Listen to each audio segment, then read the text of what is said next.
next we have Dr. Damastis with Peter Rabbit, Symbiosis and the Meaning of Life.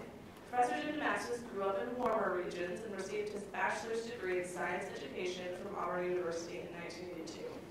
After teaching middle and high school science for 4 years, he attended LSU where he completed his MS and PhDs working on coevolution in mammals and their parasites.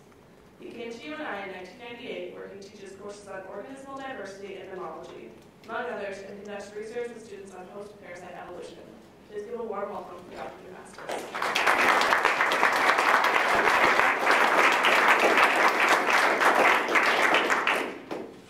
Thanks for that introduction, and thanks everybody for coming out. It is ridiculously cold out there. My talk today, Dr. O'Kane's out here, Steve O'Kane, he asked me the other day, what are you talking about? I know I hope to tie it all together for you in a meaningful way, but it's going to focus by and large around this idea of symbiosis, that center term there. And most of you probably know, the prefix there is together, being together, and biosis is way of living, or just plain living is fine, so living together. Usually in biology, when we're talking about symbiosis, we're talking about, because when you just Google it, don't just Google it, you get strange things. But in biology, when we talk about symbiosis, we're talking about two or more unrelated organisms working together or living together in a long-term relationship, usually over evolutionary time, not just hanging out together for their lifespan, that sort of thing. That prefix sim is also in symphony, and I think that's not a bad thing to keep in the back of your mind either when you think about how a symphony is a much different creature than any of the particular component instruments that make it up. So that might be helpful to think as we go too. So I want you to think about a few big questions. I mean, the big question is right there in the title, right? What is life? And you often hear people say that science doesn't really address the big questions, but I think it does, and a lot of people would agree with me.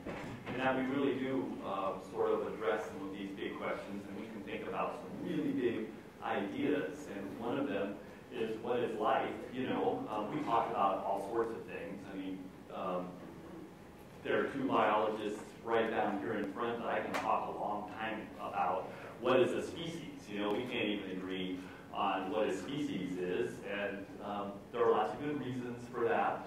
But we also, here's a nice book by someone whom I'll be talking about later, and the title of the book is What is Life?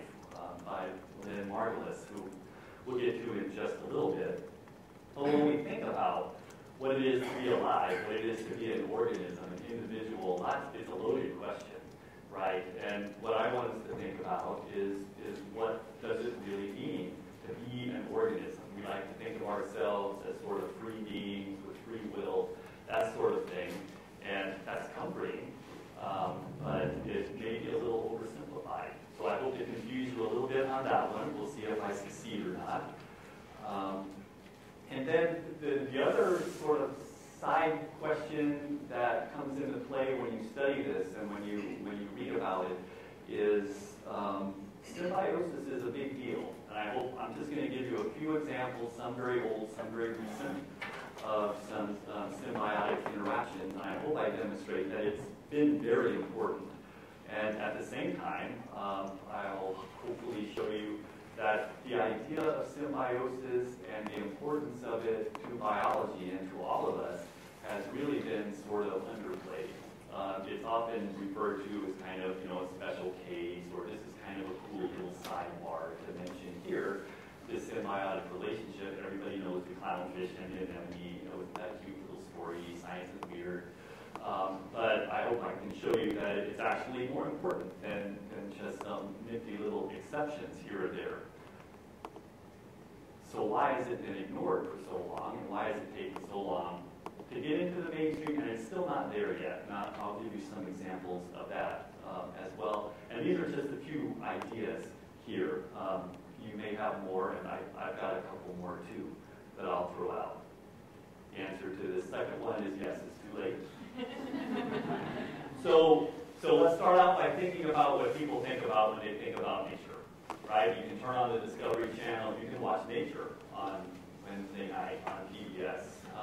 And generally what you see are a lot of predator-prey relationships, right? Because everybody likes to watch the lions, and we feel bad for the gazelle, but we really want the lion to hit the gazelle, right? And this is still this is the way people thought about nature in Victorian times, right?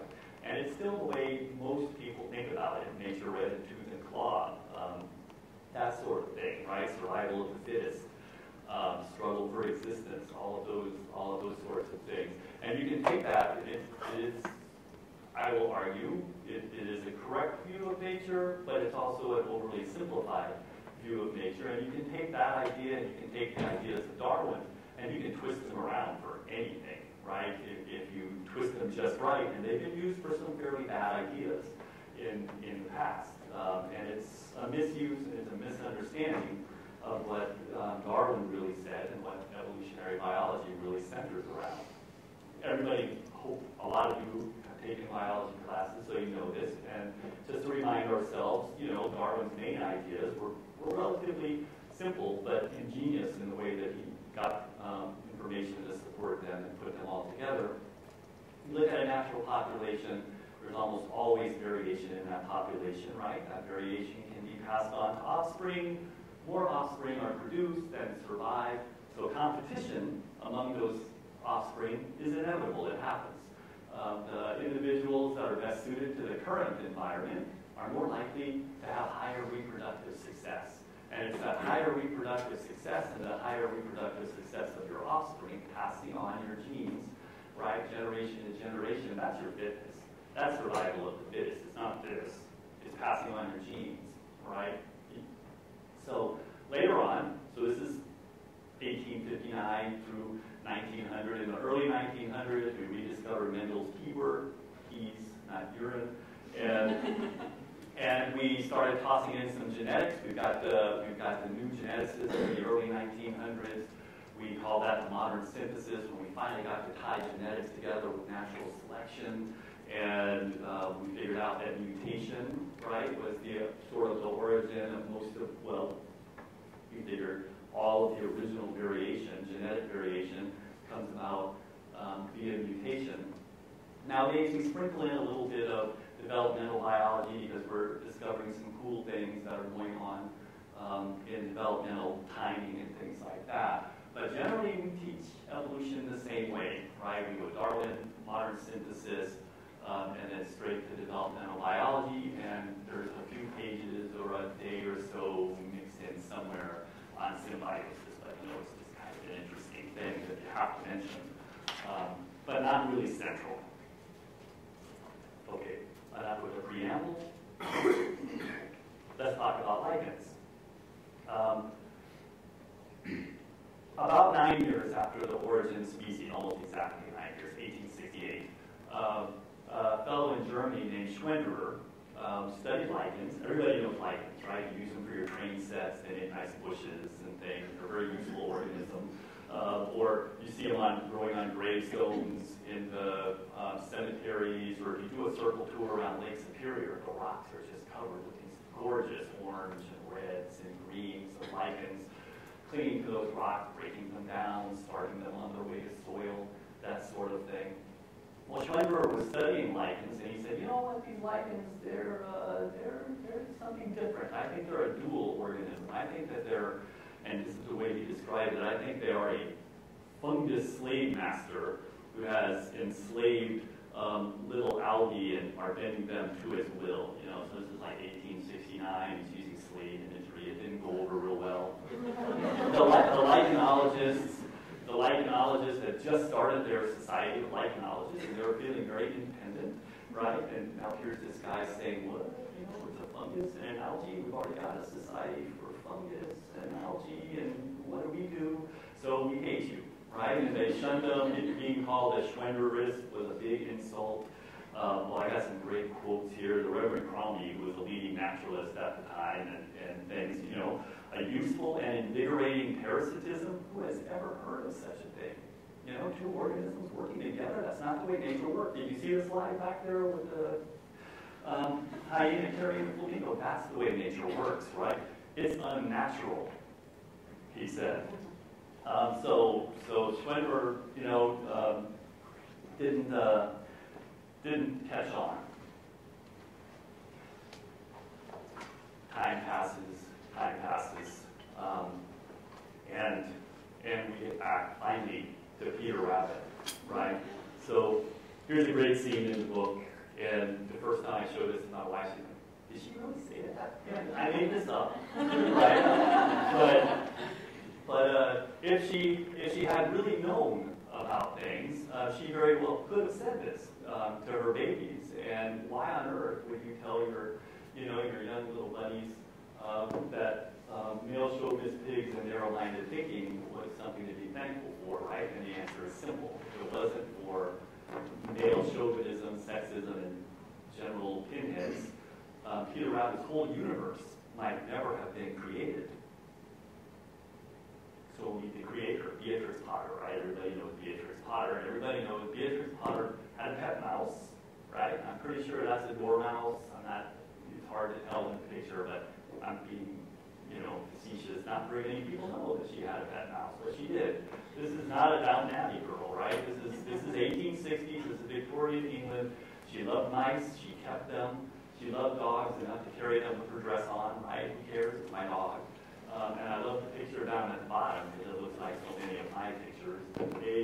My dad looked happier than her dad, but she's not looking at the camera, right? Chances are she's looking off at a tree or a bird or a mushroom or something way more interesting than getting your picture taken. These are all signs of scientists, right? A naturalist, somebody who likes nature more than most things. And sure enough, that's Beatrix Potter. She was an amazing naturalist, actually, as a young woman and throughout life. But her early artwork were natural illustrations. And they weren't just, I'm going to draw a picture of a bat or an insect or caterpillars. She would collect them. She would study them. This sounds familiar. This sounds like things that, for instance, Charles Darwin did as a young boy, right? Not really acceptable things, especially for a young lady, but she did them. And she was an awesome illustrator, as we all know. She kept meticulous notes about everything she observed in code that was very hard to break, so we could read her journals and her diaries and things. This piece over here is for Uncle Harry, who turns out to be an important person in her life. Up on the top it says a dream of toasted cheese. A little mouse here, right, reading out of a book. There's a bunch of mice in the background you can't make out. There's some holding up a big inoculating loop with a chunk of cheese right there. And down here it says NH3. And there's a quote there from a chemist. The peculiar pungent smell of this compound is noticed if we heat a bit of cheese in a test tube. Her uncle was a chemist who wrote a chemistry textbook, and she wrote this for him. Uncle Harry's mentor invented the Bunsen burner. So, small world. So, nature. Beatrix liked it, right? And she observed it. What she really liked was fungus. She illustrated mushrooms, she illustrated shelf fungi, she illustrated also meticulous notes. She described how they tasted, even the poisonous ones. She would take little nibbles, bitter, pungent, things like that, little notes like that. And not just the big, pretty sort of Disney fungus, I call them. She liked lichens, and she liked the little oozy jelly fungi and things that you find in decomposing things. She has just fantastic illustrations of Globolus, which is this little fungus that I forget who. It grows on poop. She has them growing out of little deer pellets and things. So there's little Beatrix out there gathering up deer poop, right, and painting it. That's a naturalist going on there. And she went microscopic. She did microscopic studies of lichens. You can't see it probably, but up there it's 600x, 600 magnification there on the left side. Anyway, there's a little 0x down here. The annotations are added on there. But sure enough, she's looking at these lichens under a microscope, and she said, that Schwenderer guy 15 years ago or so, he's right. These are dual organisms. These are algae like I illustrated when I illustrate algae that I scrape off of things, and these are fungal mycelia that I see that are entrapping these algae, and she writes a paper. She writes it in 1890, and submits it to the Linnaean Society, which is the big society in England, right? They're still there and everything. And, it's rejected. She can't do a paper at the Linnaean Society. In fact, she can't even go to the meetings of the Linnaean Society because she's a woman, right? So she gives it to her uncle, Harry, the chemist, who reads the paper at the meetings. He's a chemist, and everyone knows that a woman wrote it, so not received super well. So after the meetings, Harry says, well, you know what, let's bring your drawings to the Kew Gardens, which is like the center of the botanical universe back then, and it's still one of the centers of the botanical universe, right? And she brings them to show the director with Uncle Harry. The director won't even look at her, and will only talk to Uncle Harry, right? Doesn't look at her paintings, and he's talking about some other exhibits and things. It just kind of ignores her, and that was it, right? She was done.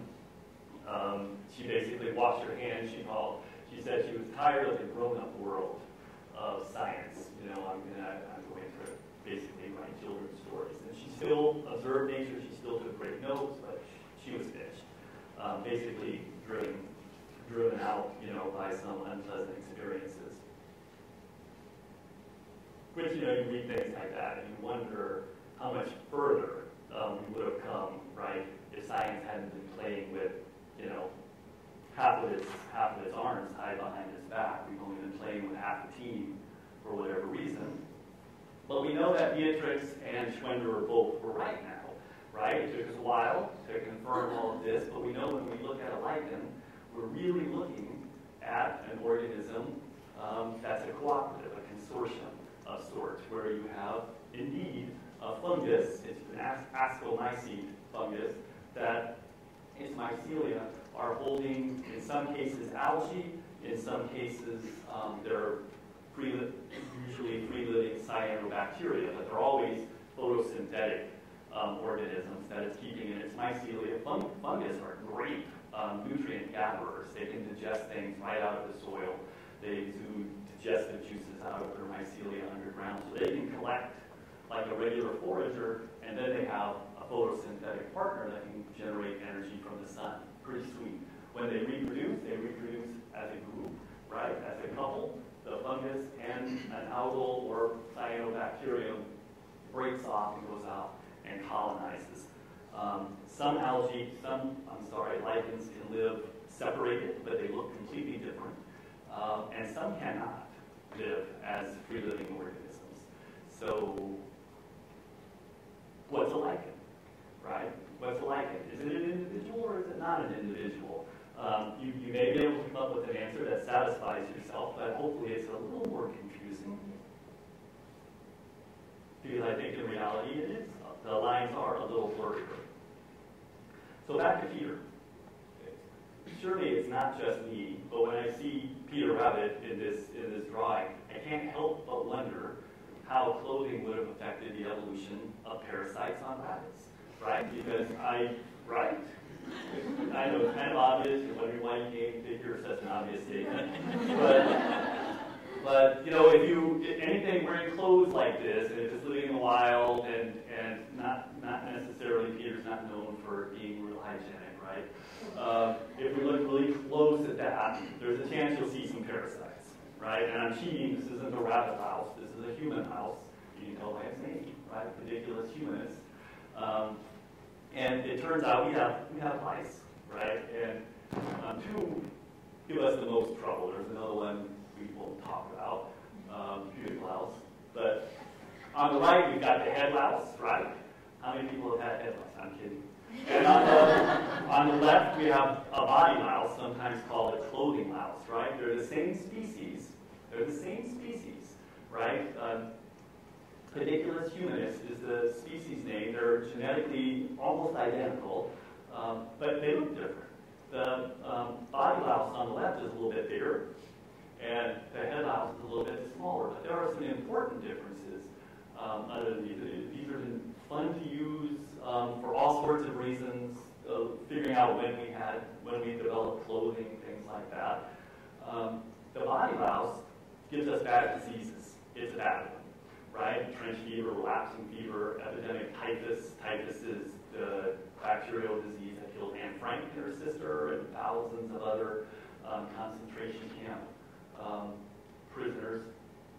Head louse makes your head itchy, super embarrassing, right? But it carries no disease, same species, carries no bacterial diseases, and transmits none to us. This is just a fun picture of a soldier getting DDT sprayed down his shirt to kill his body lice. Technology. In 2014, this is a brand new study. This group, led by a fellow named Pittendrigg, was studying two things. Why are body lice bigger than head lice? And why do they transmit diseases, bacterial diseases, and head lice don't? So you get colonies of both raising up. He infected them both with some of these bacterial diseases, and the head lice fought off the infections. They would not harbor these bacteria at all. The body lice would become infected. So they worked more on this, and one little puzzle I left out is these guys drink your blood, right? They're sucking lice, they poke you, they suck out some blood, and they process it, except they don't process it themselves. They have bacteria living in their gut that process the blood for them, right? And those symbiotic bacteria, you've got them too, I'm going to talk about them in a little bit. But these lice have these bacteria living in their intestines that break down the blood for them, and they get the nutrients off of them. Well, Pittendrigg figured out that the head lice have a much stronger immune response to bacterial infection. They also have a much scrawnier gut fauna. So they're not as efficient at extracting nutrients from our blood, and might lend some credence to why they're a little bit smaller. The body lice have sort of a reduced immune response.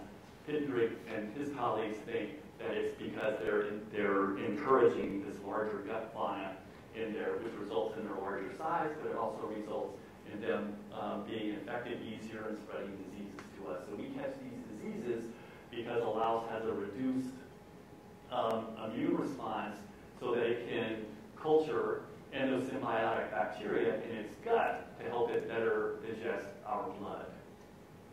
It's a tangled web. So let's go with some lousy research to some crappy research.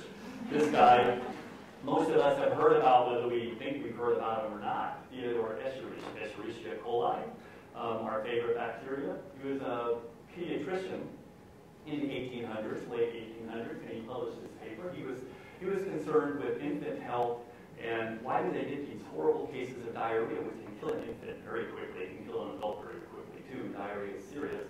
And he basically hung out in his hospital and collected baby diapers, right? And studied what came out of babies, whether they were sick or healthy. And he realized that healthy babies had a lot of bacteria in their poop too. And he was the first one to describe what we now call E. coli, right? He described it as Bacterium coli commune. It was a communal organism with us, is how he described it. Later, we named the whole genus after him, which is cool to have a genus named after you, even if it is something some people don't like. But you should, because there are different kinds.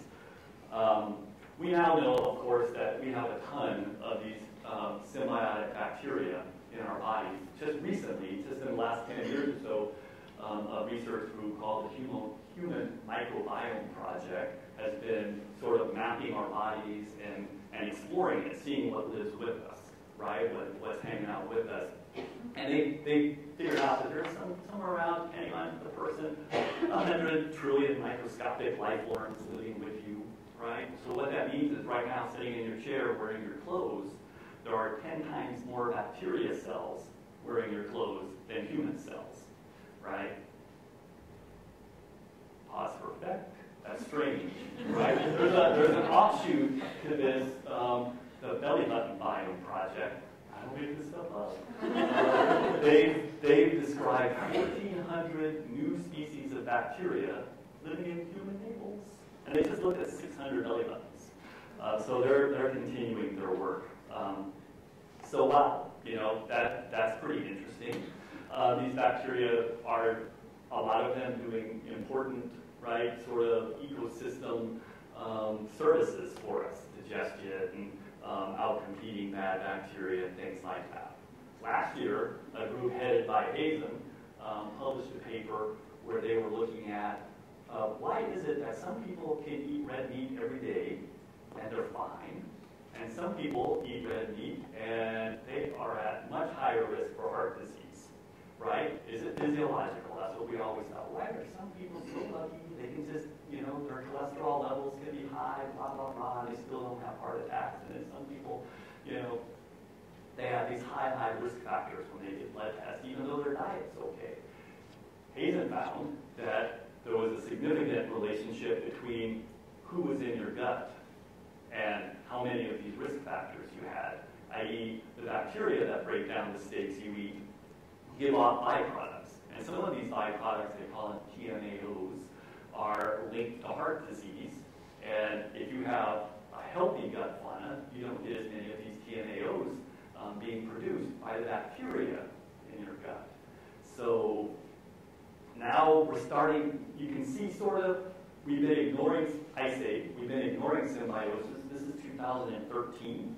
We're finally figuring out that it could be a gut fauna problem, at least contributing to the second leading killer of people in the United States, and we haven't even considered it yet. But it's these organisms that are living with us, it's not us.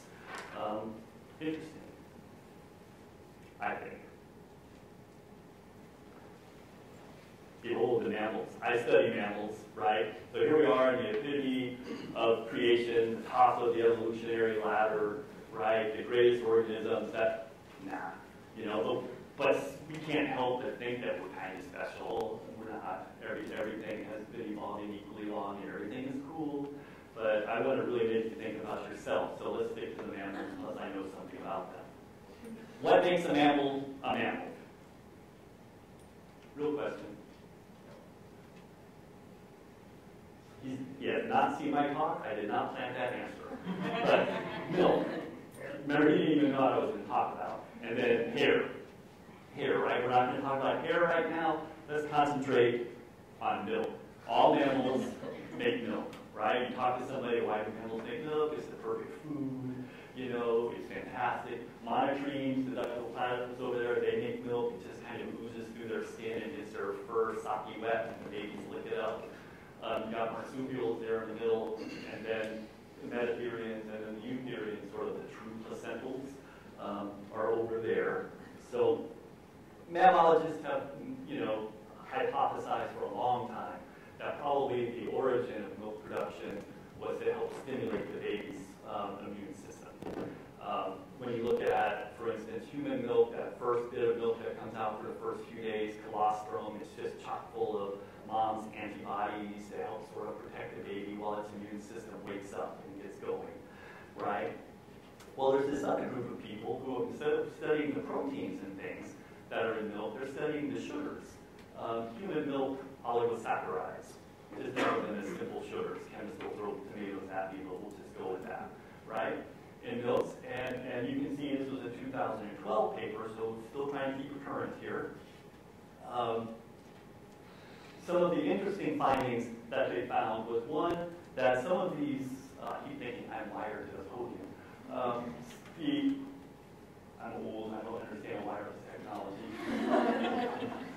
Some of these oligosaccharides are actually what they call prebiotic sugars. They preferentially feed symbiotic bacteria, good symbiotic bacteria, so that the sort of desirable bacteria can multiply preferentially in our gut, right? Differential reproductive success, and outcompete pathogenic bacteria. So it's food for good bacteria. Another set of oligosaccharides sort of coat the intestine with fake receptors, so that when pathogenic bacteria try to attach to our gut, they attach to these fake receptors and look, we know where he's heading, right? He's heading for the diaper. So, and then another set of these oligosaccharides seem to help modulate the immune response in the baby's gut, which, right, is going to help modulate, meaning sort of decrease it, balance it. It's going to help the beneficial bacteria to colonize, a lot like the body mouse, remember, modulating its So here's something, the thing that makes mammals mammals, one of two things really, hair and milk are the two big unique things we have, at least partially, isn't even for us, right? It's for the bacteria in our gut. What's happening to my identity? Right?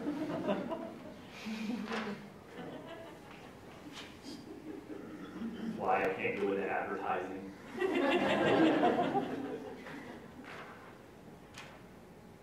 Next, something else very strange that I just can't help thinking is awesome. There are these things called endogenous retroviruses. Endogenous just is a big word which means it's resident in our bodies and we can pass it on to our offspring. Let me explain how it works. And it sounds like science fiction, and it still sounds like science fiction to me, but it's real. So here we have a cell, right? Any cell, pick a cell. And up here we have what's called a retrovirus. It comes down, it binds to the outside of the cell, it shoots its genetic material, RNA, which is encapsulated in this protective thing to protect it from the immune response of the cell. It pops open, there's this crazy enzyme that changes its RNA backwards into DNA. The DNA travels into the nucleus, and what? It gets put into our DNA, right? So later on, the idea, as far as the RNA, the virus is concerned, is later on it can get expressed and reassemble more viruses that can be released, right? Crazy stuff, right? And if this infection happens in a germ layer, something that makes a sperm or an egg, then this DNA becomes heritable. But it's not human, right? It's viral. It couldn't possibly have happened that often, except that 8% of our genome, now that we've sequenced it, 8% is endogenous retroviral DNA. That doesn't sound like a lot. It's 4 times more than the protein coding genes in your DNA.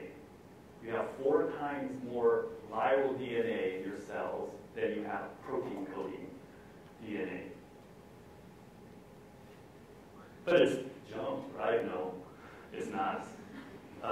2012, PatFinis workers did a study on, these are mammalian cells, and they were looking at early development when you were 1 or 2 cells old, right?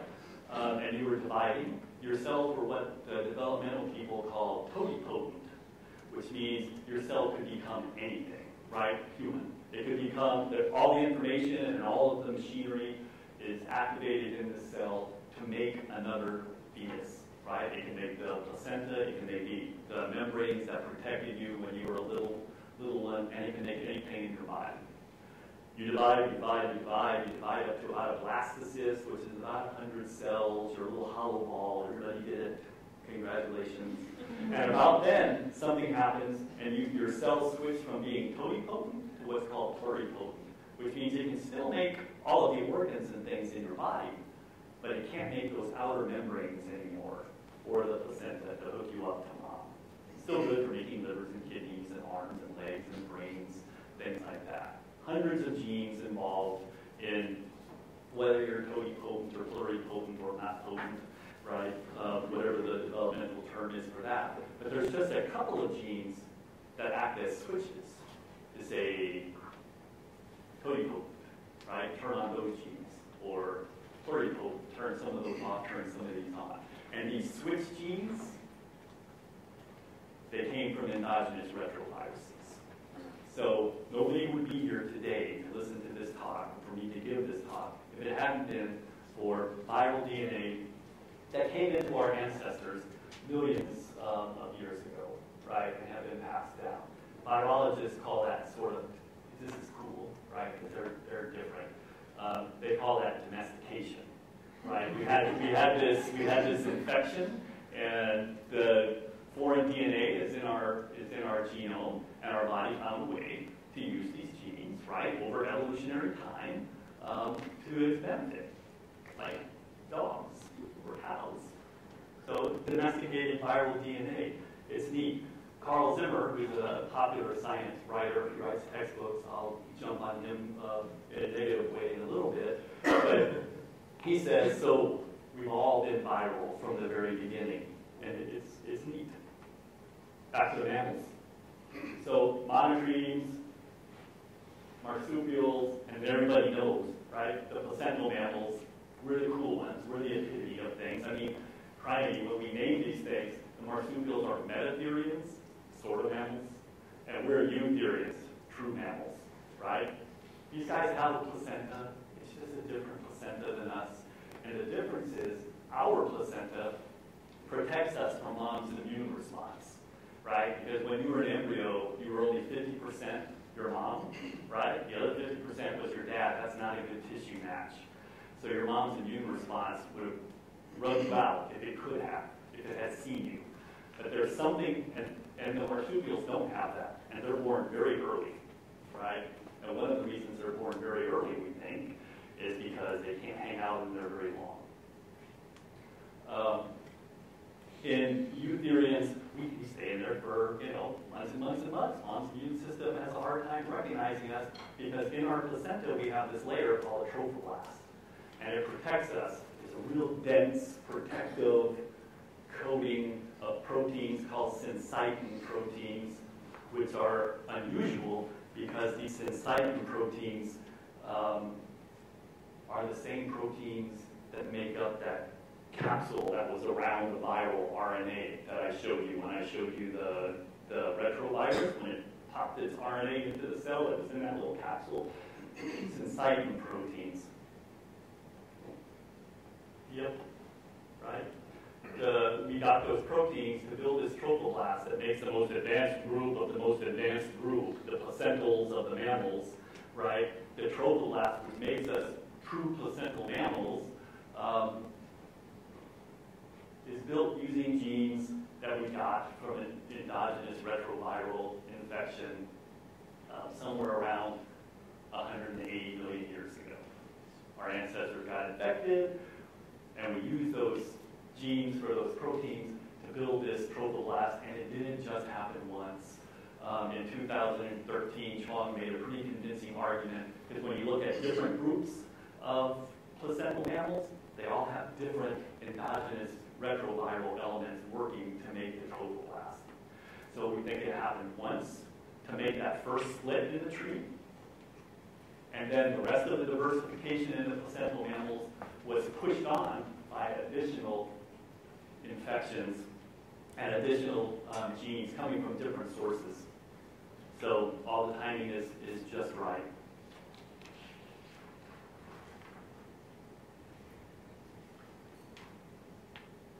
Okay, we're at a good pace. All right, so mammals, right? We have domesticated bacteria that we can't live without. We get diseases because of bacteria in other creatures.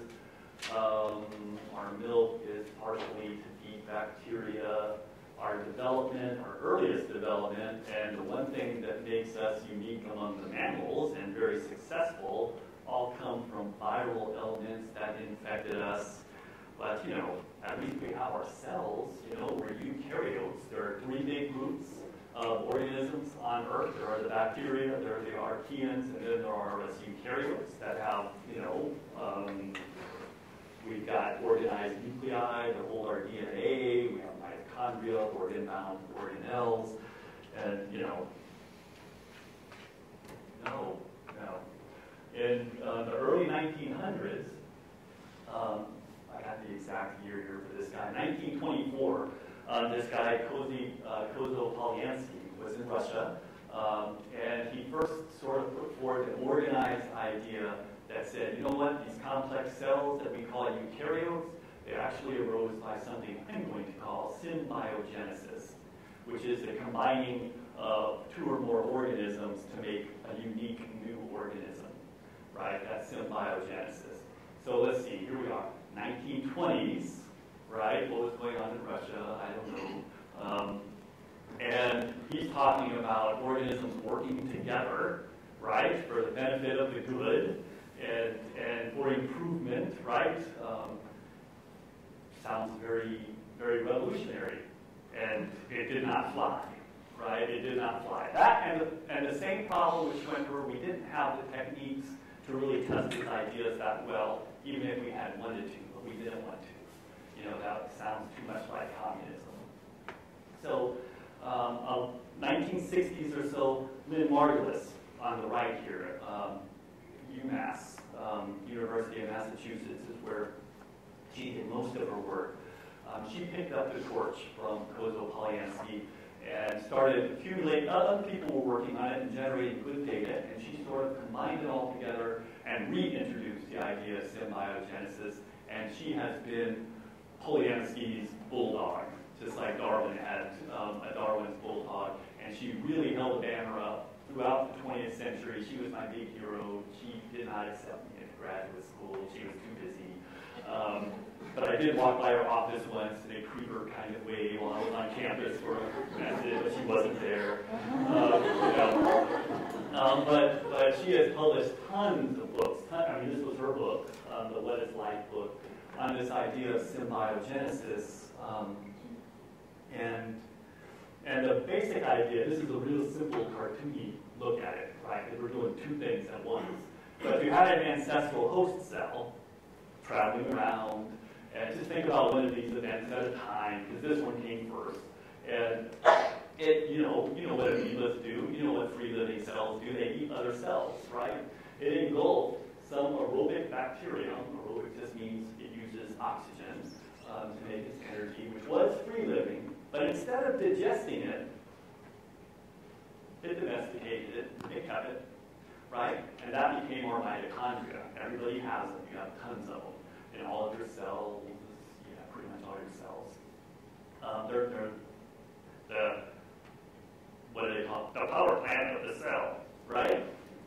So that's the way the idea goes, and it's sort of the origin of a true eukaryotic cell came about by the fission, not division, the fusion of two different organisms, right?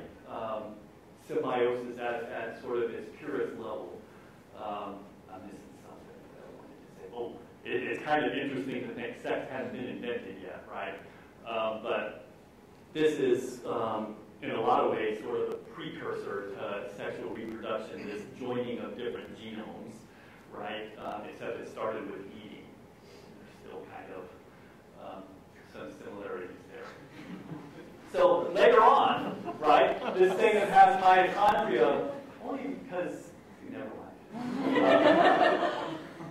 Later on, this organism, right, this happened 2.5 billion years ago or so, give or take. Later on, these organisms engulfed another bacteria, a cyanobacterium. Cyanobacterium, these are like the coolest organism on the planet. I mean, they made oxygen, right? There was no oxygen until these guys made it. So thank you for that. They're engulfed, and they're domesticated chloroplasts, right? And it gets stranger because there's a whole lot of other things other than plants that have chloroplasts. And when you look at all of these other things that have chloroplasts, they didn't do it this way. They swallowed the plant that swallowed the cyanobacterium. So we call it secondary endosymbiosis. Because you can look in there and you can find the membranes of the algae that this creature swallowed and domesticated. So it's, in Louisiana, we have this thing called turducken. It's a turkey stuffed with a chicken stuffed with a duck. And that's kind of the way they are. They're a proteus stuffed with an algae stuffed with a cyanobacterium. Kind of cool. There's lots of evidence for it. You can look at them, they look alike. The mitochondria and the chloroplasts have their own DNA. It's circular, that's a bacterial thing, right? And if you look at that DNA and see what it's similar to, our mitochondria in your cells right now have DNA that are more similar to the DNA in that typhus bacterium that we were talking about earlier that makes us sick. But remember, this happened 2.5 billion years ago, this jump over, let it happen. And the chloroplasts that you can get out of the leaves out there in the trees and the grass are more closely related to living cyanobacteria. So there are genetic ties there. So here's the tree of life. There you see, right, the bacteria, the archaeans, and then the eukaryotes. These are the ones we are familiar with, right? Animals, the fungi, the plants, right? Endosymbiosis. We wouldn't be here if it wasn't for this whole, we kind of take these guys, right? We don't think of almost everything that we think of when we think of life came about because of symbiosis. Also think that here's a nice tree, but remember what I've been talking about, which is swapping DNA back and forth, all over the place. So probably no, this is pretty simple. It probably looked more like this, right? Which reminds me like of a 60s party where everybody puts their keys in a hat and see who goes over to, right? So I grew up in the 70s, so I just heard about those things. So let's finish up here and think about those big questions that I asked you to keep in mind all along. One was, what is life, right? We all like to ask these questions and things. And think about what I've talked about. And I've tried to be convincing on purpose. But, right, you're 10-to-1 bacteria, right? Milk, probably partially evolved to feed bacteria, not you. Your early development, the trophoblast that kept your mom from killing you, right? Viral. All of the energy you're using right now, Mr. Aerobic Bacteria is making it for you in your cell. Oh, and the energy originally came from the sun by way of a cyanobacteria living in a plant, right? That the cow or the pig ate that you ate for lunch today. So if we put things in perspective, maybe we're more like this than the other thing, right? If we size correct everything, the creatures sitting in our chairs and standing here giving you this talk would look more like this than what we sort of are used to seeing. Question number 2. Here's sort of, this is citation. So how many times do we cite the idea of symbiosis, right? Look, back in the 1980s, 1,000 for the year. And it skyrocketed, right? Then Margulis, we could kind of plot her right up here, right? So she kind of gets this going. And we're talking about it a lot, but it's taken a long time to get here. And there are lots of reasons, I think, for it. And the more I worked on this talk, the more I thought, these are all fun to think about and everything. But then I started getting this uncomfortable feeling. Whenever I get an uncomfortable feeling, I always figure it's almost always because, it's right, the feeling. That's why it's making me uncomfortable. But maybe there's also a problem with perspective. So I said, well, let's make sure I'm staying current. So I went out and I looked at a couple of brand new evolution books, textbooks, right? The one on the left is by a guy I really admire, Doug Fortune. I think he writes great evolution textbooks. The guy on the right is Carl Zimmer, who I talked about before. And I just wanted to see if they were still doing Darwin, modern synthesis, fossils, sprinkle in a little bit of development. And Fortune was. I was like, Doug, And then I looked at Carl's book, because Carl's pretty cool. And I looked at chapter 1, the virus in the whale, right? So there it is, right? So I go get the book, I open it up, and it's got part 1, H1N1. Viruses are bad, they infect people, right? It was interesting. And then whale evolution. Whale evolution is very cool. Things crawling back to the ocean, right? Nice transition fossil, really cool looking organisms. And I just, Carl. This, to me, it's like telling the story of the tortoise and the hare, right? So I lecture you about turtles, and then I lecture you about rabbits, but I leave out the whole interaction part, the race. That was the interesting part, right? I mean, because now we know that there would be no whale if it wasn't for viruses, right? That's even more interesting, I think. And it's central to, these aren't just small oddball things. The eukaryotic cells that make up our body were made by symbiosis. Mammalian diversification looks like it was partially driven by viruses, right? Not mutation, classical mutation. Some people can consider those viral infections as mutation, but then we need to teach them that way. So anyway, nagging feeling, nagging feeling. I was like, oh man, seriously? So I asked my wife. It was Super Bowl Sunday, and I said, I need an example of a man, and I let her off the hook. I said, not me, right? So just don't feel like you have to patronize me or anything. And just give me a good example of a man. And she did. She said Kurt Russell, and it was really fast. It was like creepy fast. Okay, I'm going to go with it. And anybody recognize this movie? It's Snake Plissken, right? Escape from New York. So I love the movie. I like her too, so it's okay. And I had to wonder, Snake, you asked Snake, what would Snake prefer, right? Again, see, I couldn't market that bumper sticker either, right? But if you asked him to explain the natural world, what would he prefer? Symbiosis, merging communities, working together, or survival of the fittest, mutation, competition, right? And so, as much as I hate to admit it, because I don't like to admit that I'm wrong, but maybe I need to wait for a female to write a book on evolution from a different sort of perspective on things. Maybe not, but we'll see.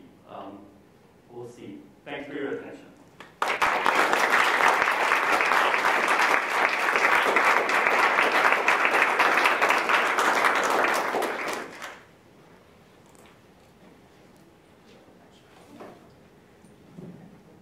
Okay, once again, thank you so much for your talk. We actually unfortunately don't have time for questions and answers right now, but we might be available out in the lobby for any questions. Maybe. We have comment cards available online if you have anything you want to tell us about Darwin in general or this fantastic speaker we just had. You can find them at Unify's Facebook page or the Darwin Facebook event. We have a speaker coming up after this, Dr. Sonasins and O'Kane on science and religion. Are they conflict or compatibility? And then, of course, we do have a keynote tonight at 7 p.m. with Dr. Ed Wasserman with Mining Machines. Thank you all very much.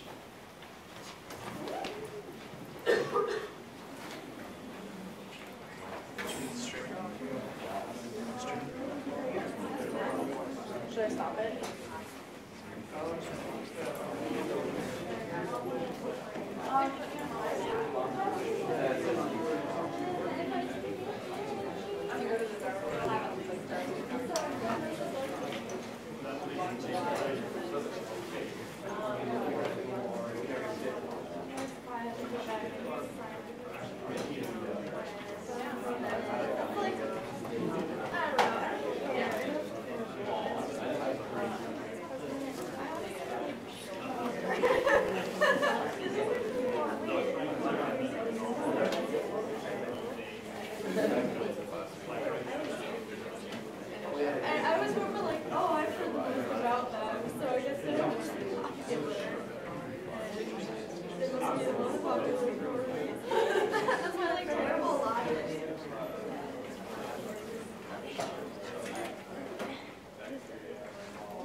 Hello.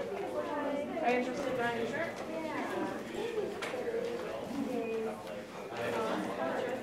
They have $5. $5? Yep. How much are the Darwin fish are $5? And the stickers are free.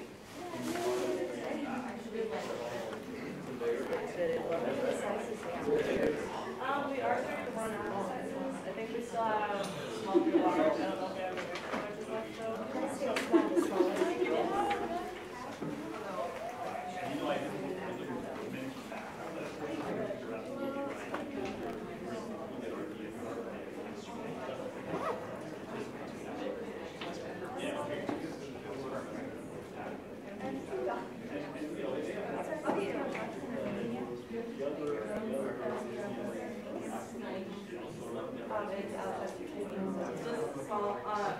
It looks like we are out of gray. So we have a few theories left. It looks like we'll have small and gray.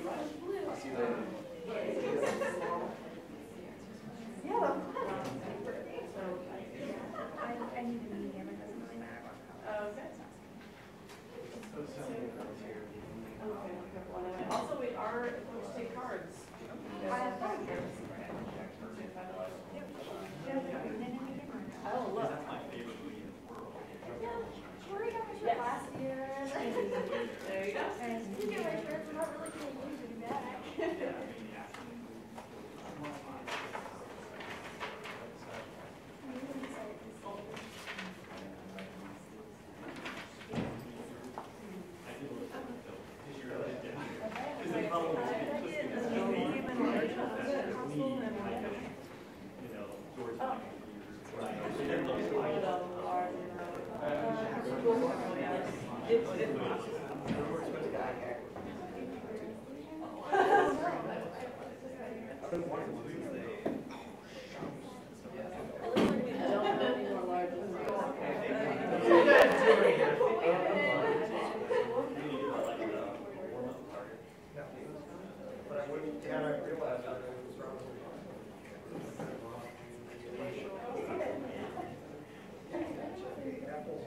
No.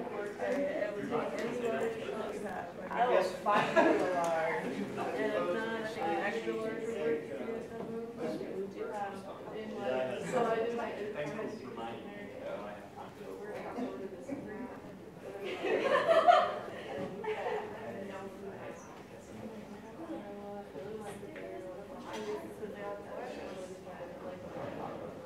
We do have a grand extra large. And those are all, yeah.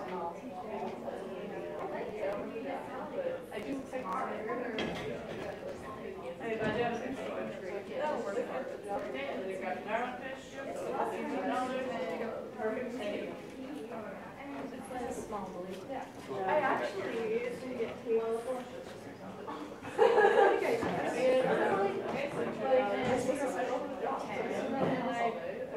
Okay, where's the And I'll get it even last week. Because I was all around. And I was like, so like yesterday. I was like, I should buy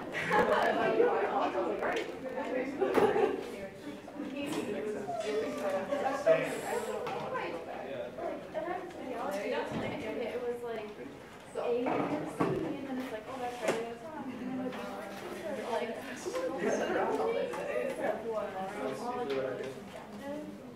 I'll do 1 second. Okay.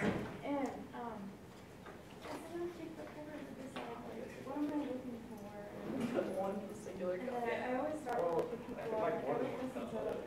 I know, right? Like, it just takes so much longer than you like, right? You have a small green and a blue. Oh, hey, how are you out there? I'm good, how are you? Yeah, I know. Are you're rating this? Yeah, Right? right. How's it going? Green shirt or a blue shirt? I mean, you should just get all. I've done that before. I regret it every So day. you said you take cards? Yes. $5. Like that's what kills me. They're only $5. $20 to get all 4 shirts. Really no reason. I don't need all of them. That's for sure. I'm sure. I'm supposed to start doing a museum for the I mean, beach what if ball you thing, want and I'm to like, wear I just like keep one putting it every off. day a week? You got a. I already have like 6. Exactly. What if I wanted to wear one for like the entire month? Yeah, like then I could. The goal is to get enough, like unified shirts, just be able to wear one. Well, yeah, like, I don't want to be doing anything except for like, I just post them to my unified, and I'll like, don't ask me for anything. I feel like I can go around. February 24th. You're on one Please side. come. Well, I live on the I other side. would be so happy. Yeah. Kansas schools like Kansas is school Yeah. enough. I They've don't got know, issues. like, There's a post called What's the Matter with probably not Kansas? that But like their suburbs are their schools are really great. And like I want to teach biology. So I'm hoping I can like change some things and like I mean like, they came out with new standards and they're like we should be able to teach evolution and Big Bang Theory in middle school. And there was a religious group. And you know what? Like I did my student teaching in middle school and I just talked about change over time. And I talked about like, oh, did you see how those changed over time? That's so weird. Never said anything. Never used the big word. And I was teaching astronomy. Oh my God, it's close. first half my last name. Would you like to receive it all? What's the matter? But it's amazing how many people from Iowa live in Kansas. Everywhere I'm like,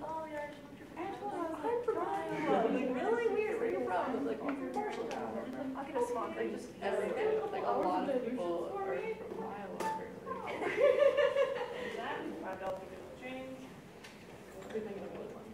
Thank you. That's such a good like. St. Patrick's Day working right now. I know I do. You're losing that pen I have. Yeah, sure. How much are the shorts? $5. Okay, I want a gray one. Alright. Um, The only size we have in gray right now, I believe, is small. oh, that's. Oh, just- No, I'm way too happy. What size, or what other size, what do you have in the other sizes? We have a lot of mediums. We don't have any larges, I don't believe. Okay, I'll try medium and blue's good. Medium? Okay. Yeah. Awesome. Aren't you gonna get the little fishy things? No, because I think that was all in the car. They're really. They're actually really sick. I've had one on my car for the last like 3 years. Seriously? Yes. What, just like this? Does it is take Yeah. through car washes and stuff too, okay? I mean, I don't wash my car. Like, I don't go to car wash. It just looks like. It's lasted through winters. They're stickier than you think they Yeah, Okay, they're really, well, how really much good. is this one? $5. also. Well, I'll have to use my card. Alright, I'm gonna go. I've been wanting one of these forever. I just, well, Jamie, Like like this this stuff, stuff, I'm like, I put it on my in my car. back pocket. In a Kansas school, like it's not gonna last long. Because I was gonna use this as an octopus tonight, but I'll just charge it. Did you watch the Bill Nye? I was doing that. I was playing that song.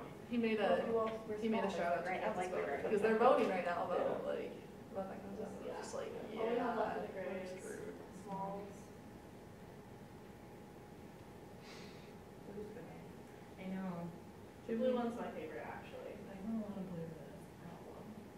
All my Creighton shirts are blue. Can I get your zip code? 50613.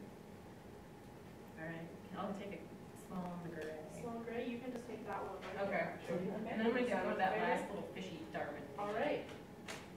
Thank you. Do you want a receipt? We can text it or email it to you. Thank you. We're gonna Thank take this you. in the back. Thanks. Way to the car.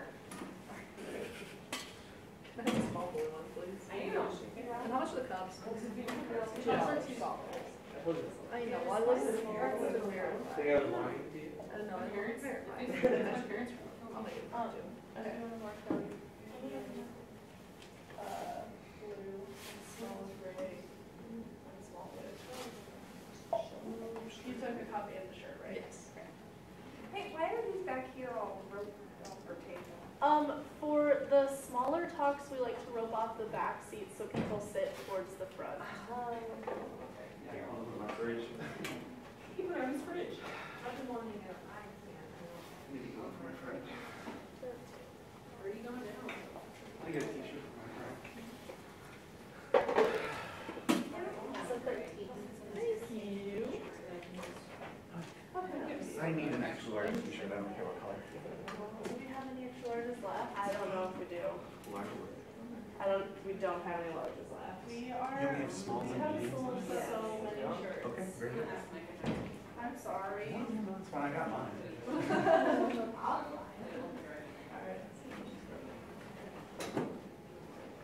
Did you find the bookmarks, Abby? Yes.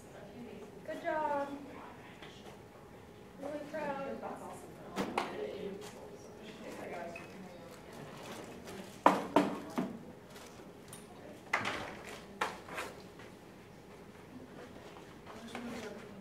I'm gonna run downstairs and buy coffee. Does anyone want or need anything? I'm good, thanks though. Can you buy my college tuition while you're down there? Yeah. Thank you. That's all I want. Okay, sure. I'll do it. We're going that route.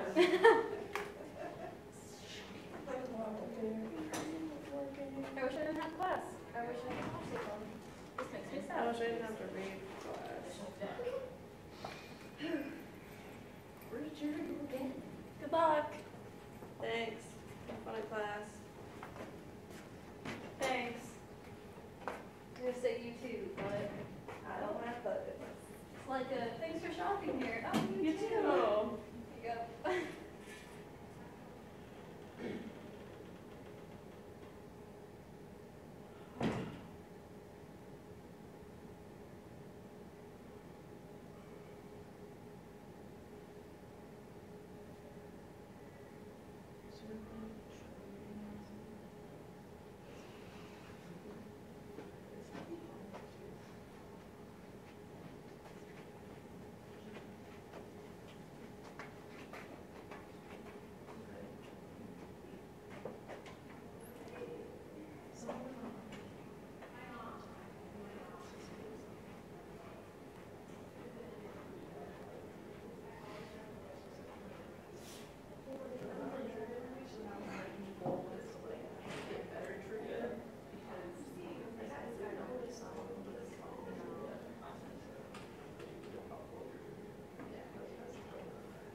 that. Like I forgot to name that speaker, but whatever.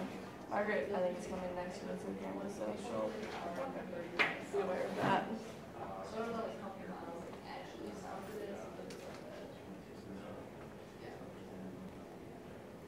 Hey, Brett.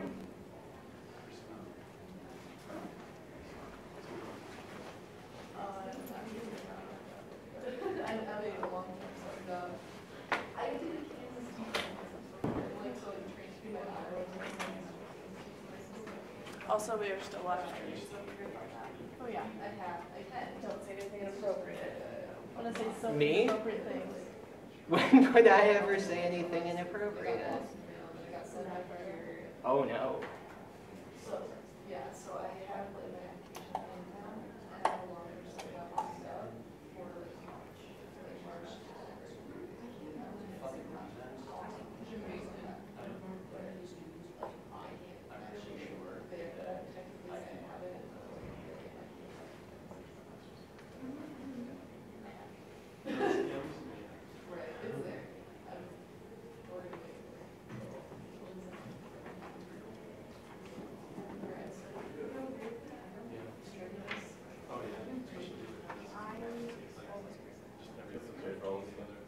What? It's Yeah. encouraged. The shirts are $5, the Darwin fish are $5, the cups are $2, everything else is free. You can have stickers or one of those weird pull-up frisbees if you want.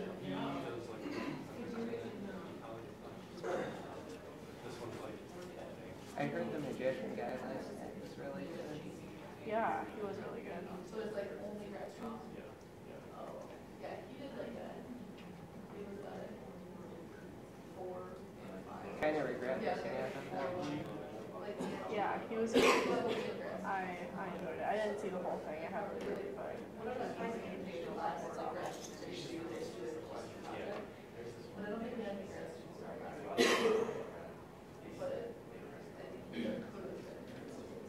Yeah. I almost do.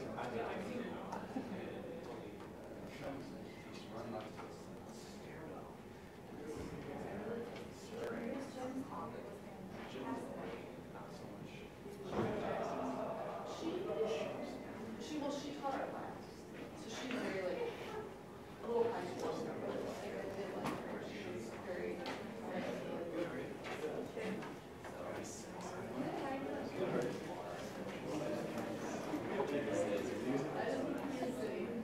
Came back. I just when I moved, I like lost my memory. So I was like, I need to come back. Yeah. I'm calling home. Like yesterday, I was like, hey, mom's not home tonight. So. Yeah.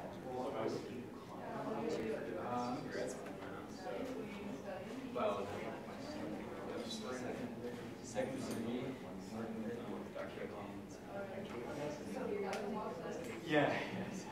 Should be interesting. I tried to make it to the last one. Yeah. Yeah.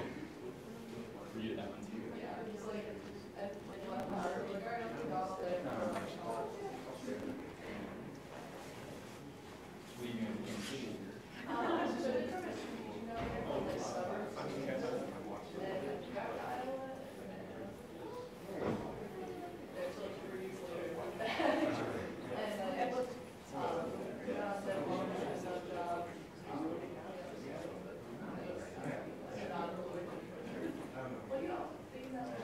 Yeah. Kind of need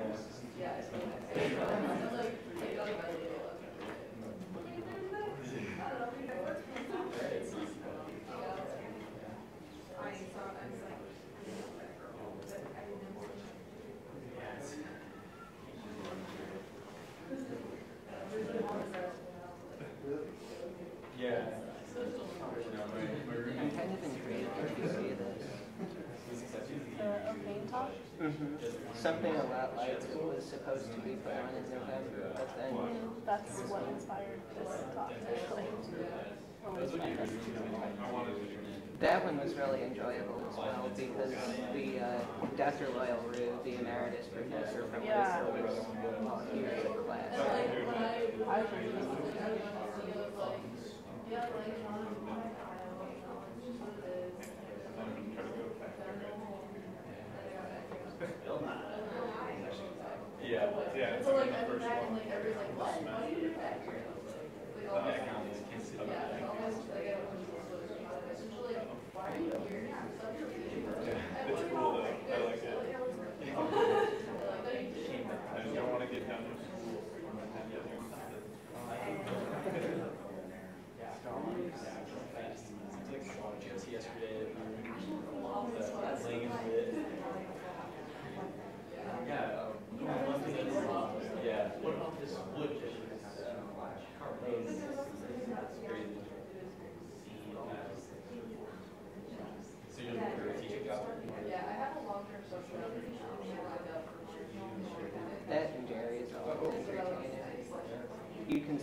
in his style of speech.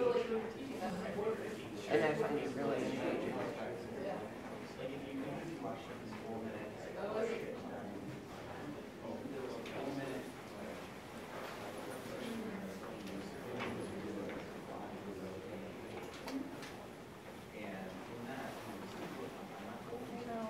Hello.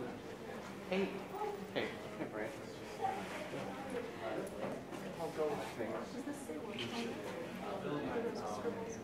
Those are words. They're from Dr. Maxon's presentation yesterday. Did you write them? No, that's not my handwriting. I can't write nearly that small.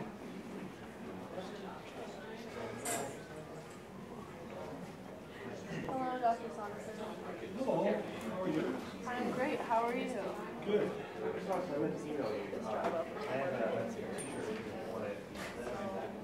I want 101 t-shirts. Back seats are safe. Well, I know that last year. Yes, they are. The choir will be here shortly. Extra large? Because the hearing's Do you have any extra large? Yeah. And actually, I'm 73 years old. It's just too cold to try to find a parking place in there. Yes. It's too dangerous. I mean, that's why I told her so last night. I think.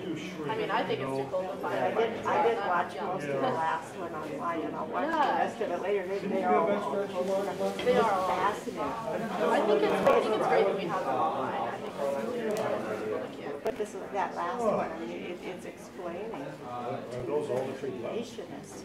And they also really use it. Yes. Not really human. And it's almost a different perspective than what Next year you'll They'll never order be extra large. convinced.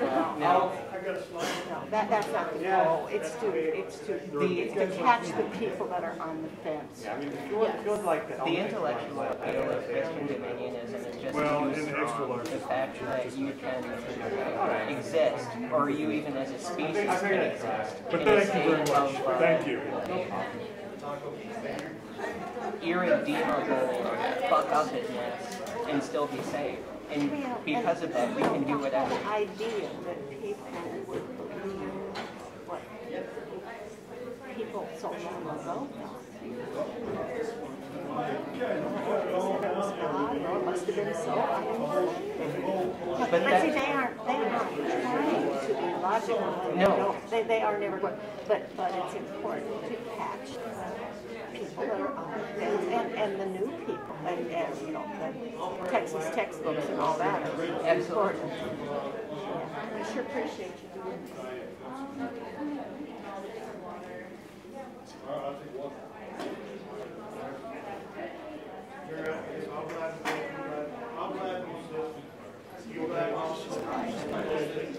All right. I guess I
I mean, I probably didn't watch it.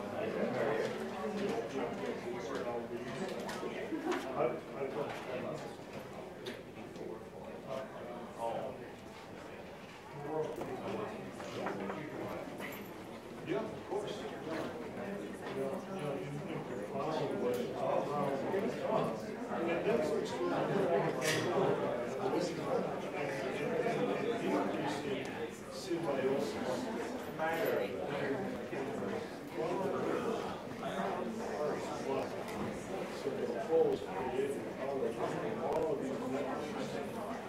Thank you.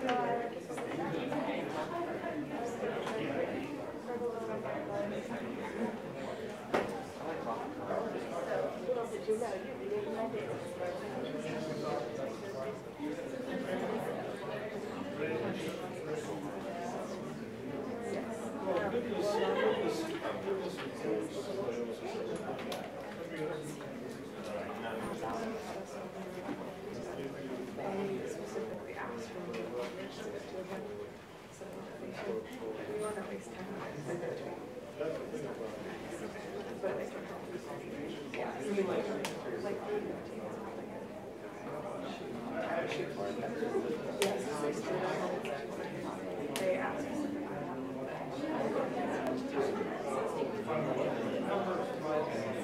Yeah.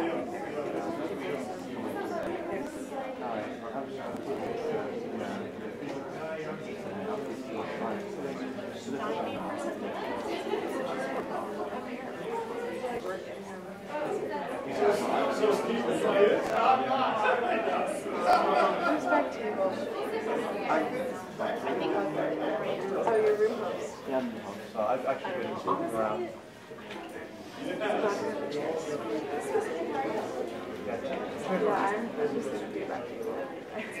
Yeah, I'm gonna sit back there beside you. Did anyone use my camera or did Natalie just take it on her phone? No, we took pictures on it for the last talk. You can do that this time. Yeah. Because Natalie just sent me a picture and I was like, wait, but no one used my camera? Yeah. Oh, she did. She sent me. Yeah, I would wait for 2. Because I do things.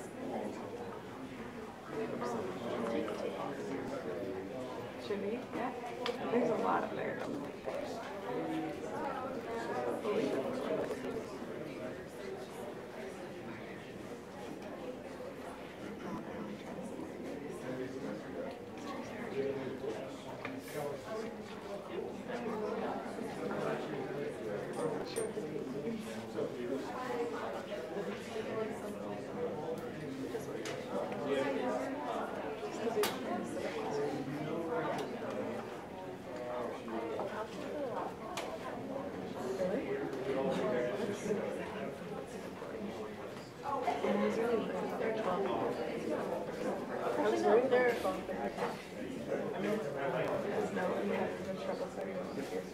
Anything that he's doing for in-house? If they're ready up there, does your remote work yet? Or they take it on the side to the side? I don't see it. I don't know. I forgot that I even texted them. Is it like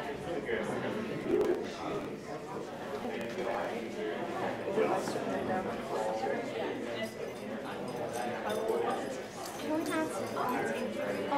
We want you to film the.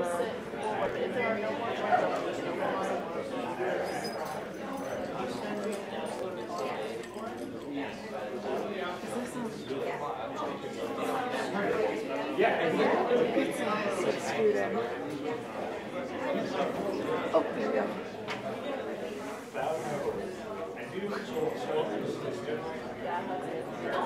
Here, do you need any help? No, I think I got it. It's just harder to move than I expected. I'm not sure if it was like off or something. Is that good? Oh, okay. But it looks good on there. It's hard to see them, but they have my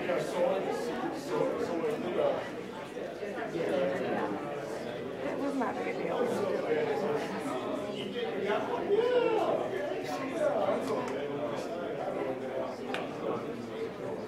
You know, I don't have any university in Iowa.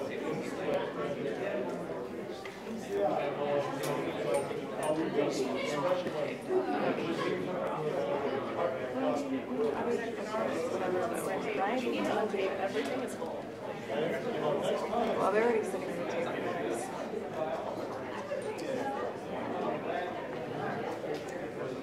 Just, yeah, and take, leave that back.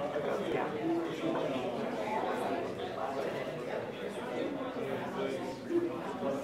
Oh, your shoes really, it's almost, you're looking gray. Well, my dad. I think tonight's the only night. Everybody? Are you gonna start? Okay. Abby, you should, Abby, Should stand in front of them. Like, stand in front of them with your headphones since the camera is facing up. The south, the west, and the front to the west, the back.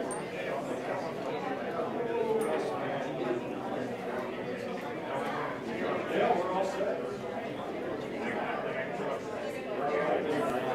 Cool.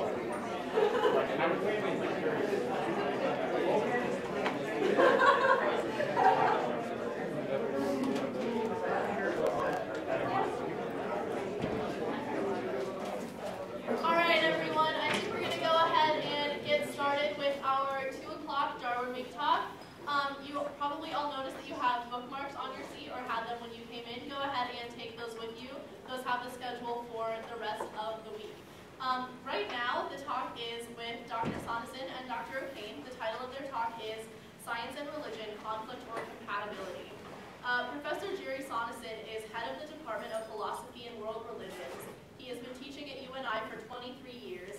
Receiving his PhD in the study of religion at Harvard University, he has published ethical and theological analysis of religions, diversity, nationalism, historical methods, and environmental perspectives.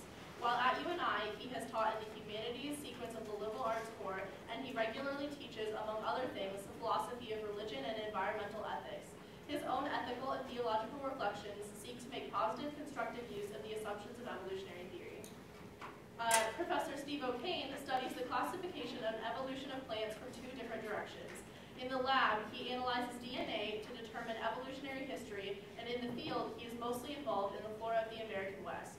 His work, Flora in the Four Corners region, the culmination of 15 years of research, was just published by the Missouri Botanical Garden Press. He has been at UNI for 18 years and is a professor of biology. He teaches evolution, ecology, and the nature of science and evolutionary biology. Professor O'Kane earned a PhD in evolutionary and population biology from Washington University in St. Louis and has studied the history of Christianity and its conflicts with evolutionary theory. So without further ado, Dr. O'Kane. Thank you.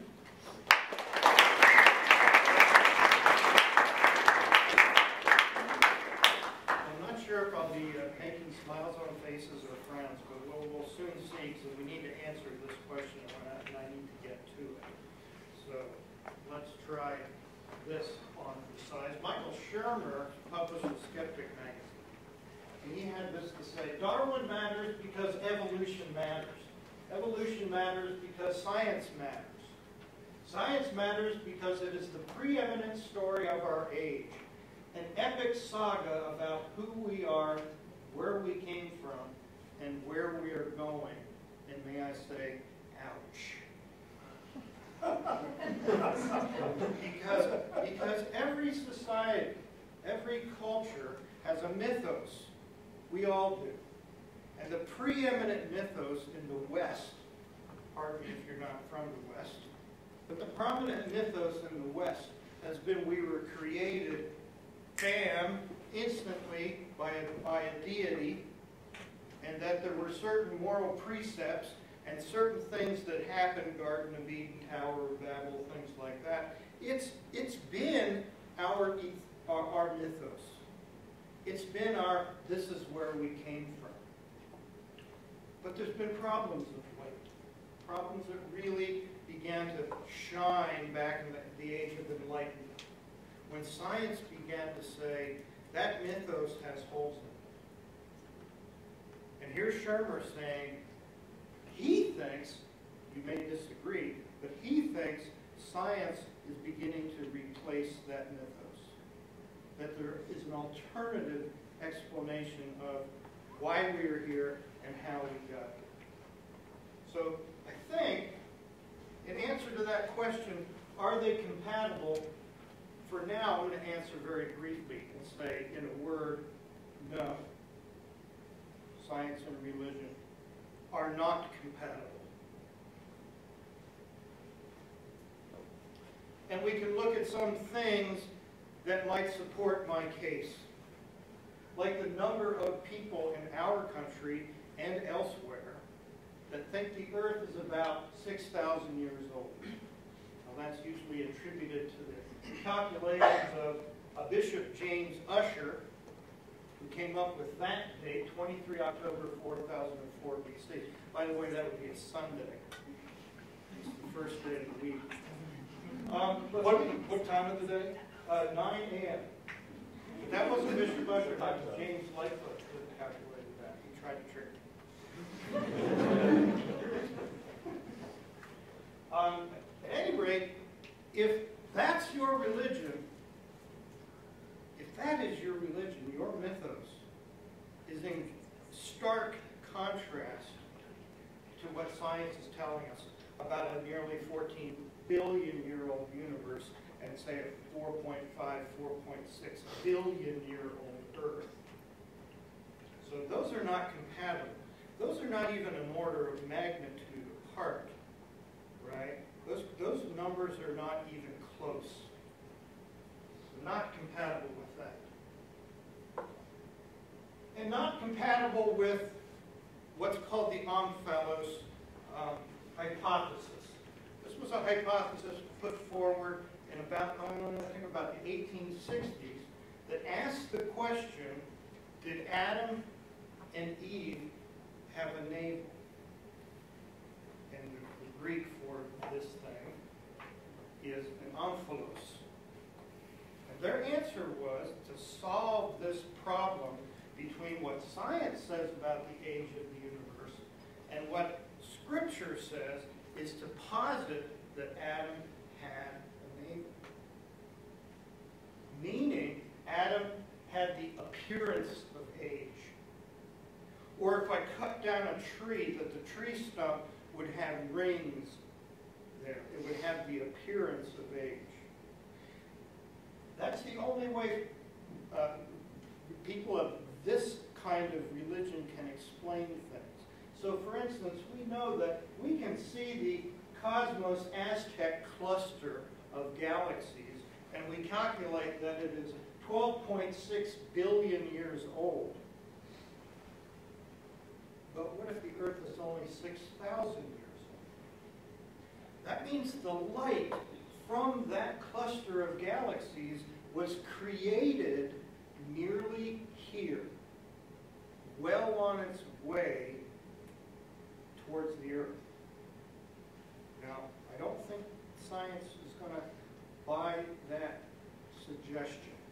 I think there's a conflict between this kind of religion and science. And I can just hammer this to death.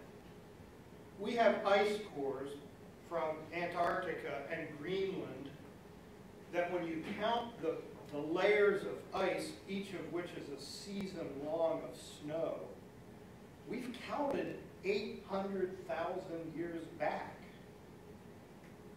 The Earth is really, really old. So if you believe it's young, you've got some splaining to do. We're able to take pieces of wood and line up their tree rings like so, and then carbon date them, where we don't need to carbon date them, we count the number of rings. We've got that ability to go back so far. The earliest date I could find was 12,410 years before the present.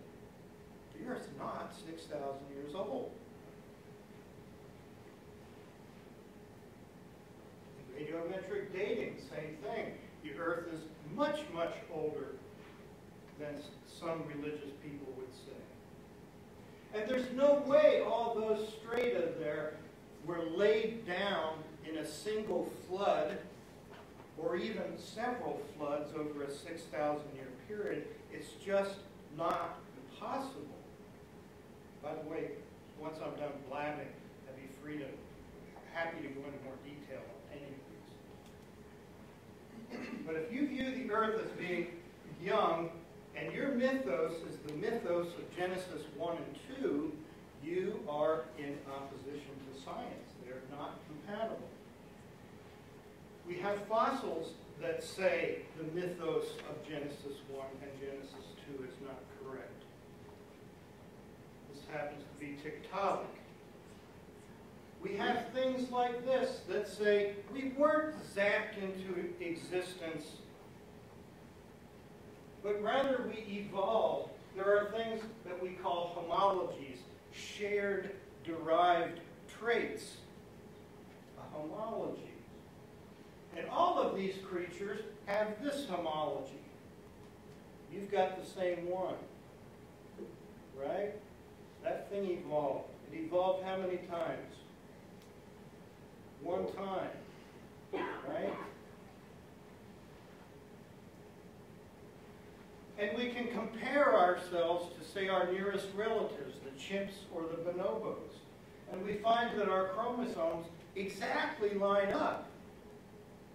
Well, except for this one, where here's a chimp that has 2 chromosomes, whereas we have 1, but those 2 have fused in us. They're our cousins. Chimps are our cousins. It is not consistent with the traditional Western mythos. And we have things like this. A little earlier, Dr. Damascus was talking about endogenous retroviruses. And each of those arrows, forget about the numbers, but each of those arrows shows a shared retrovirus. I think you already, if you were here for the last talk, you'll remember that what happens is you get infected with a retrovirus. That retroviral RNA gets reverse transcribed into DNA and inserted right into your chromosomes. And it's random, more or less. Where that viral DNA gets inserted into your DNA is random, but check it out. Isn't it weird that all of these creatures have the same 2 retroviruses in the exact same place in their genome? And all of these guys share those 3. And these guys, those 2. And we have our own distinctive ones, too. But why would a deity create an organism and put up, for the most part, dead retrovirus in the exact same place in everybody's chromosomes? It just doesn't make sense.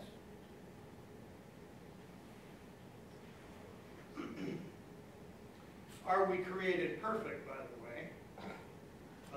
No, we got dead retroviruses all over the place. And us humans aren't so good in the back department, right? We stand up way too much.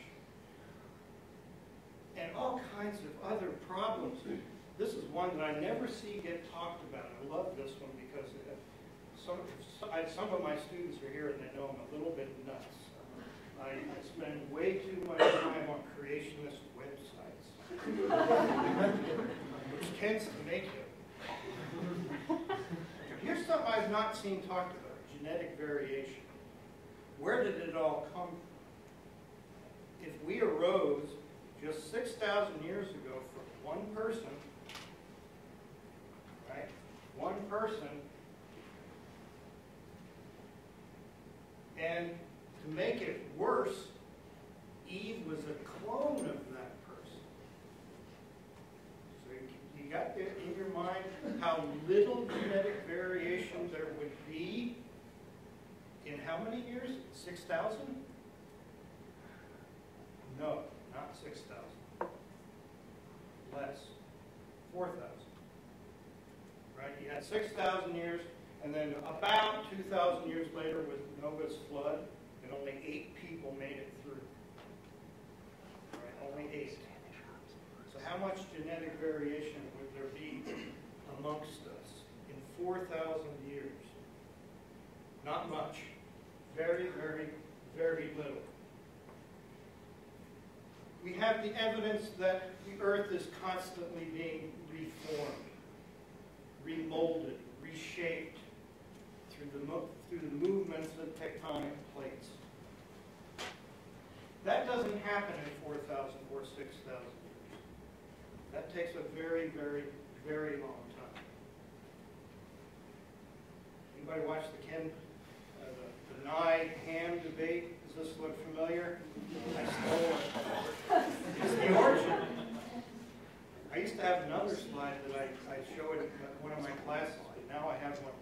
from the horse's mouth.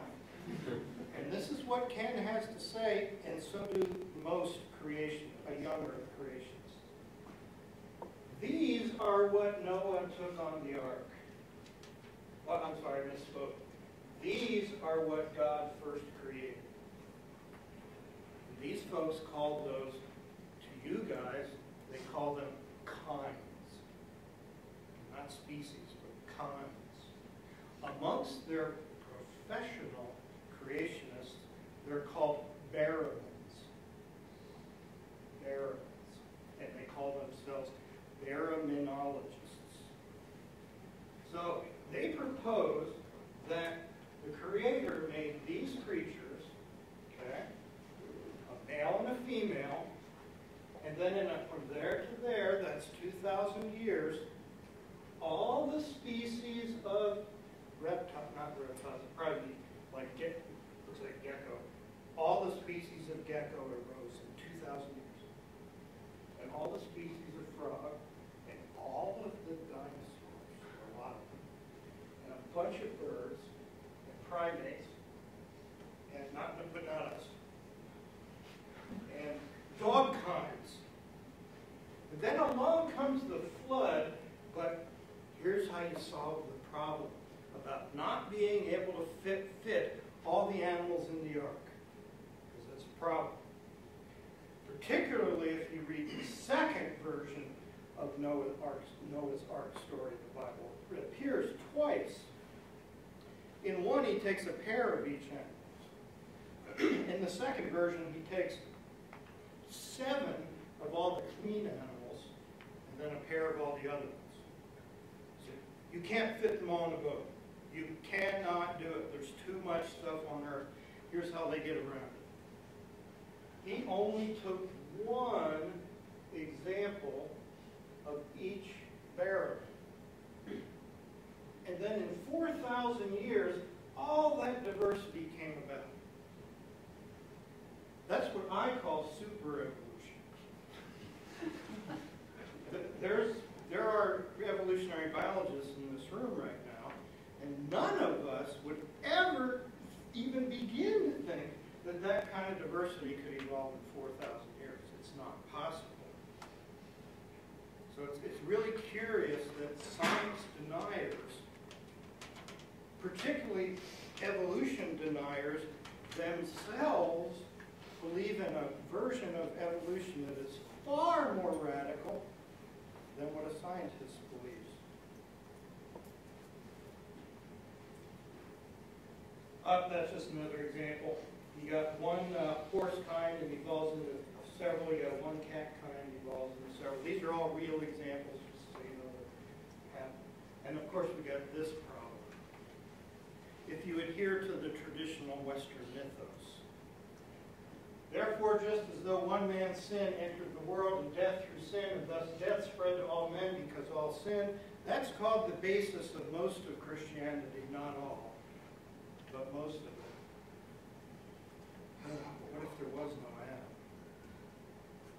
No Adam to fall.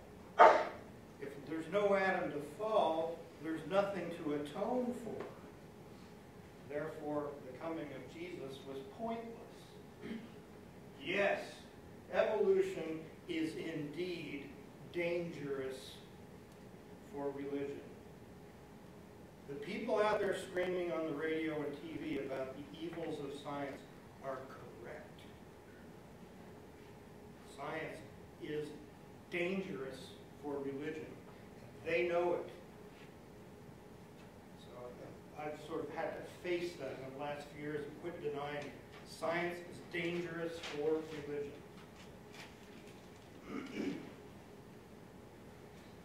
Death.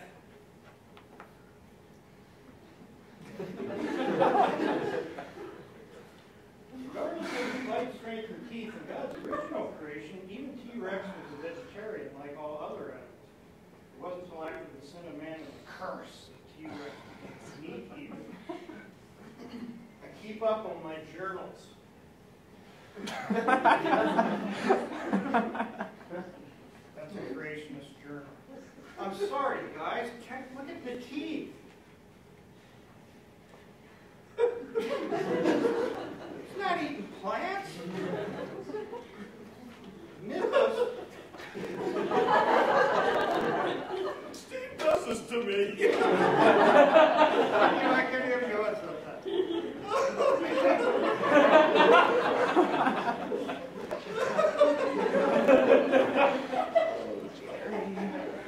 This is my best audience. All right, I'm almost near the end. So there was a night him and I were at a restaurant, and I thought for sure they were going to call the police and throw him out.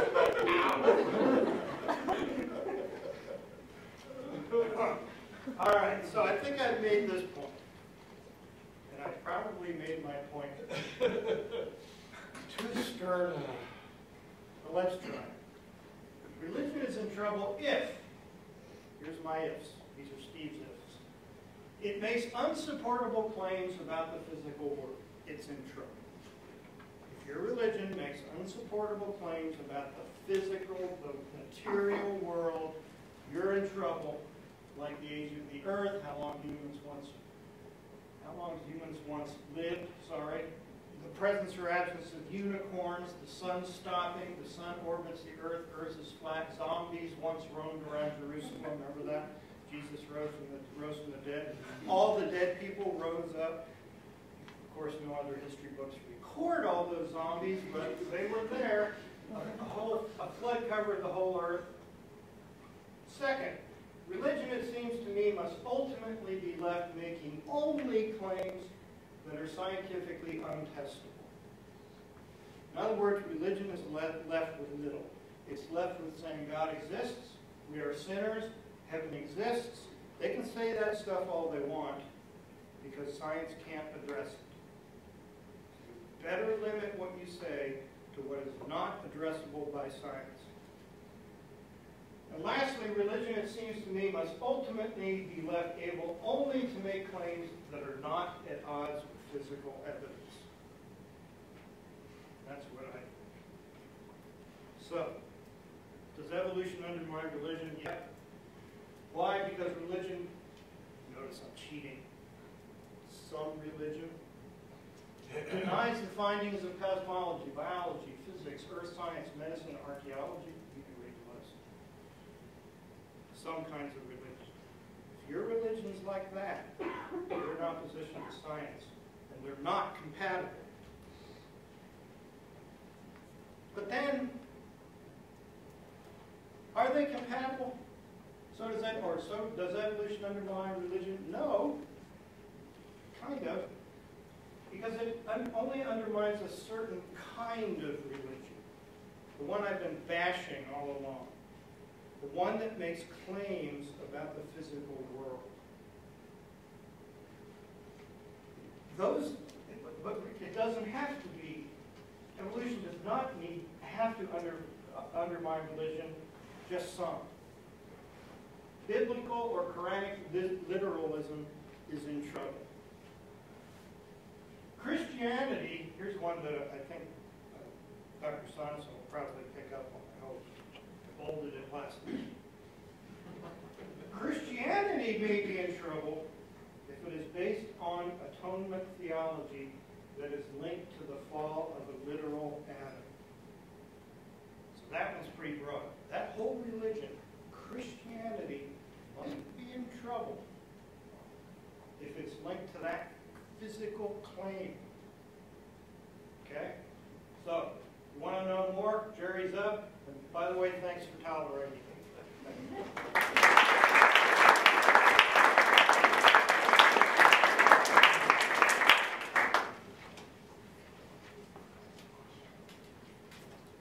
All right, I'm going to have Steve, you're going to have to help me. Right, sir. And then,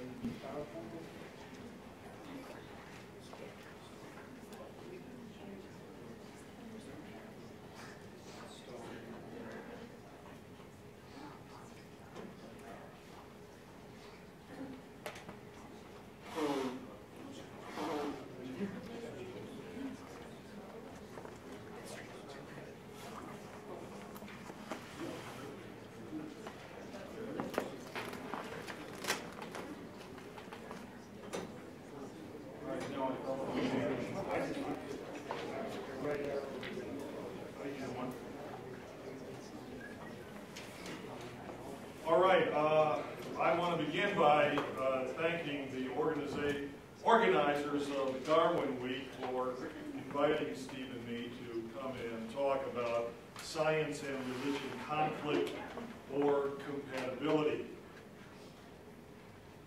My colleague Steve has eloquently, I think, clarified the ways that certain approaches to religion stand in sharp conflict with contemporary science. I would like to make a case in the opposite direction and argue that science and religion have important resources to offer one another. Now, this is the case, I will argue, only if religion is understood in a particular way, not in the way that Steve had in mind or that Steve suggested in his talk, but in another way. I call it historical. There, right? If religion is taken to be historical, then we can see, I think, that science and religion can make important contributions to one another. And I'd like to talk a little bit about that. Now, this may seem rather odd, may seem misplaced, given, for example, the very long and the very public, heated, and sometimes quite nasty cultural conflict over evolution in our own country, going back to the Scopes trial. More recently, of course, there have been several very popular books that have radically criticized traditional Western religion, not only as incompatible with scientific knowledge, but as fostering profoundly evil actions in the world with its absolute and its dogmatic principles and ideals.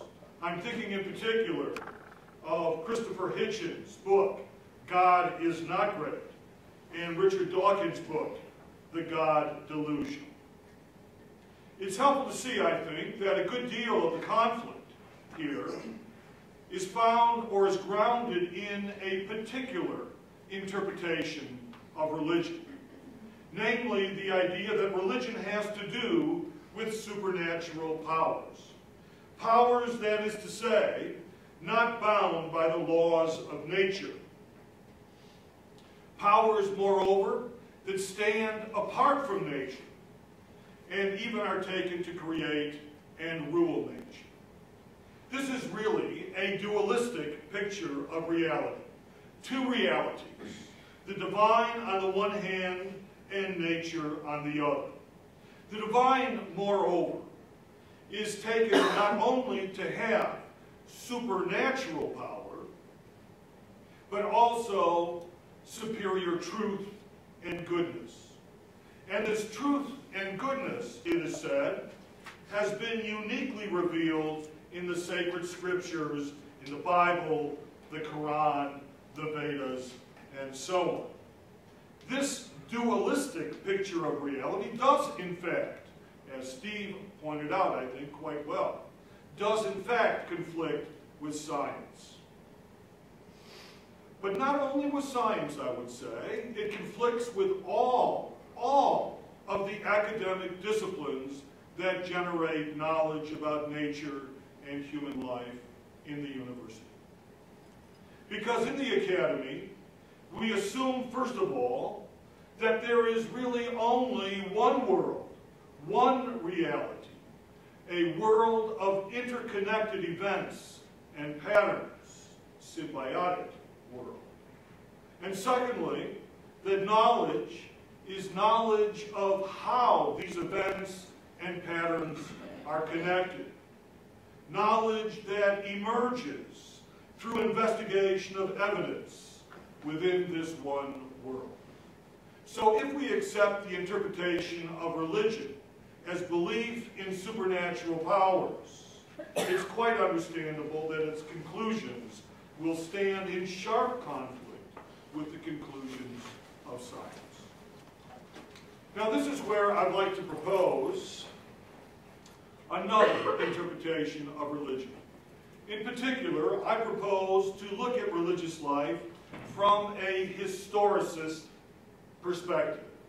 And by this I mean that it is important and useful to look at religious traditions as cultural products of human history, very much like sciences and music and politics and literature. All of these human activities and products have emerged in human history, and they've emerged for particular purposes. In the case of religion, they have emerged for two purposes, I suggest. First of all, religion, I suggest, provides a comprehensive and unified understanding of the whole of reality, a picture of how the many patterns of the world are themselves patterned within this unified whole, a worldview.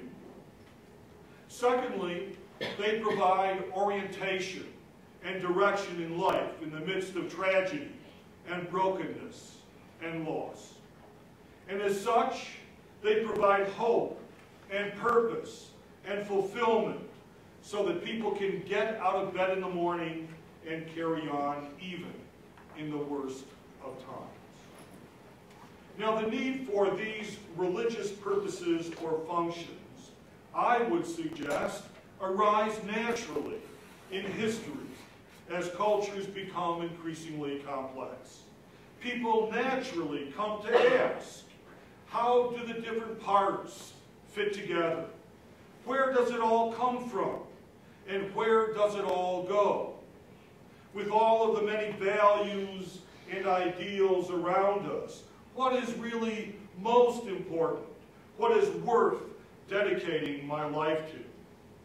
These questions become particularly urgent in times of crises, when great tragedies strike. Public tragedies like war or 9/11, and private tragedies, especially the loss of a loved one. At such times, the normal patterns and tasks of life tend to lose their meaning, and we yearn for something more. Some way of understanding it all, some way of living in the midst of it all that will reduce and qualify that tragedy and give us new hope, give us new purpose, a vision, and a promise of fulfillment. Now, this understanding and this orientation are what religion provides for persons. And they do this, I want to suggest, by offering a worldview, a picture of the whole in which humans can understand what is ultimately important in that world and worthy of living for. For Western religions, of course, that ultimately important reality and value that limits and defines all other realities and values in the world, that is taken to be God and God's purposes, whether those purposes are seen to be justice or loving communities or conformity to religious duties. In the Chinese religions, that ultimate principle is the Great Tao. In Hinduism, it is Brahman and Dharma. These religious worldviews, of course, are not photographs of the whole. No one has ever seen or experienced the whole of reality. So to conceive it, one must use their imagination. They must project an image with their imagination, an image with which one is familiar, an image such as creator and creation, or potter and pot, or balance, or machine, or, well, evolution. Projecting a limited image upon the whole, and projecting it as a proposal, an experiment, and hypothesis of what the whole is like. Religious poets and philosophers and thinkers of the past, of course, did not think that they were using their imagination to construct a worldview or picture of the whole. They thought they were grasping reality as such through, well, inspiration by the gods, or, as some would put it, by hearing God speak directly to them, or by penetrating the truths of God's revelation in Scripture. These are ways that they would put it. But that understanding of what they were doing presupposes, I would suggest, a dualistic worldview that no longer makes sense among most of us who have learned to pursue knowledge in the university. But secondly, it doesn't account for the many different ways, and I emphasize the difference of the many ways that poets and prophets and religious thinkers have understood the world. Even in the monotheistic traditions, even in the Christian tradition, there have been many different, even conflicting interpretations of God and the world and human life. Now, this radical diversity and relativity only makes sense, I would think, by looking at religion from a historicist perspective. The difference makes sense, I suggest, by looking at religion as a human effort within history, within particular historical contexts, and as a response to particular problems in those contexts. It is the human effort to understand what it is all about, what is really important, and to find direction on how to live in that context, so that men and women can find meaning and purpose and hope and fulfillment in that context. Now, there's much more, of course, that needs to be said about this historicist interpretation of religion, but I'd like to turn to suggest several ways that this interpretation of religion and contemporary science may be mutually beneficial. So, how is science important for religion today?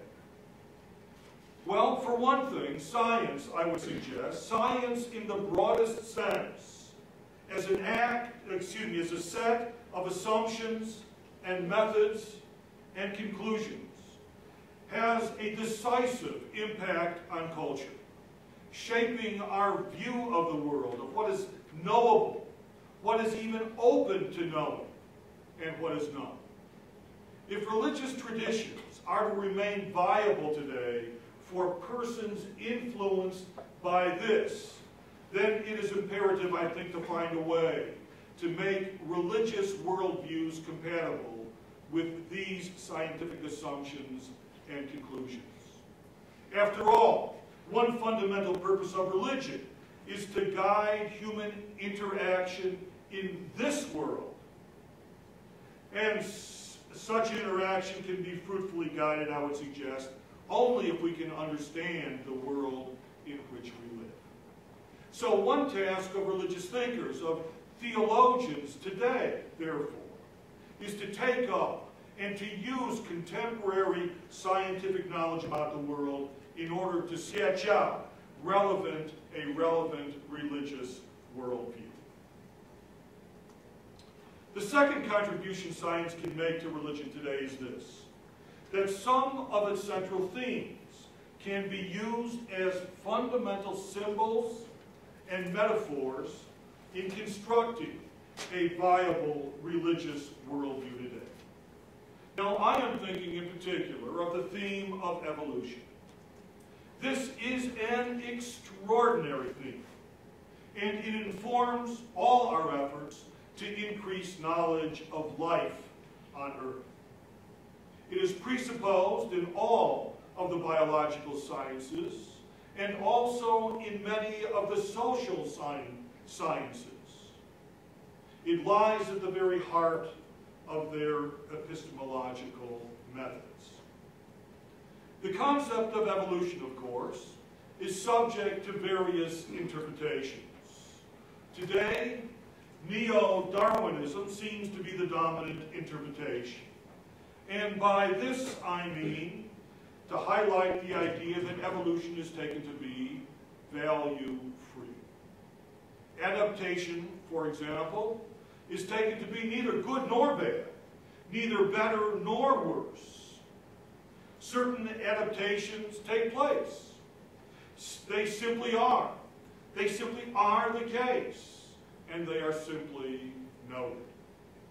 Judgment of value, of better or worse, it is often said, are misplaced. They are an inappropriate imposition of human value on a value-free nature. Nevertheless, I would suggest a religious thinker can come along and make something of this by looking at the long history of evolution on planet Earth. One thing seems to stand out, hard to refute.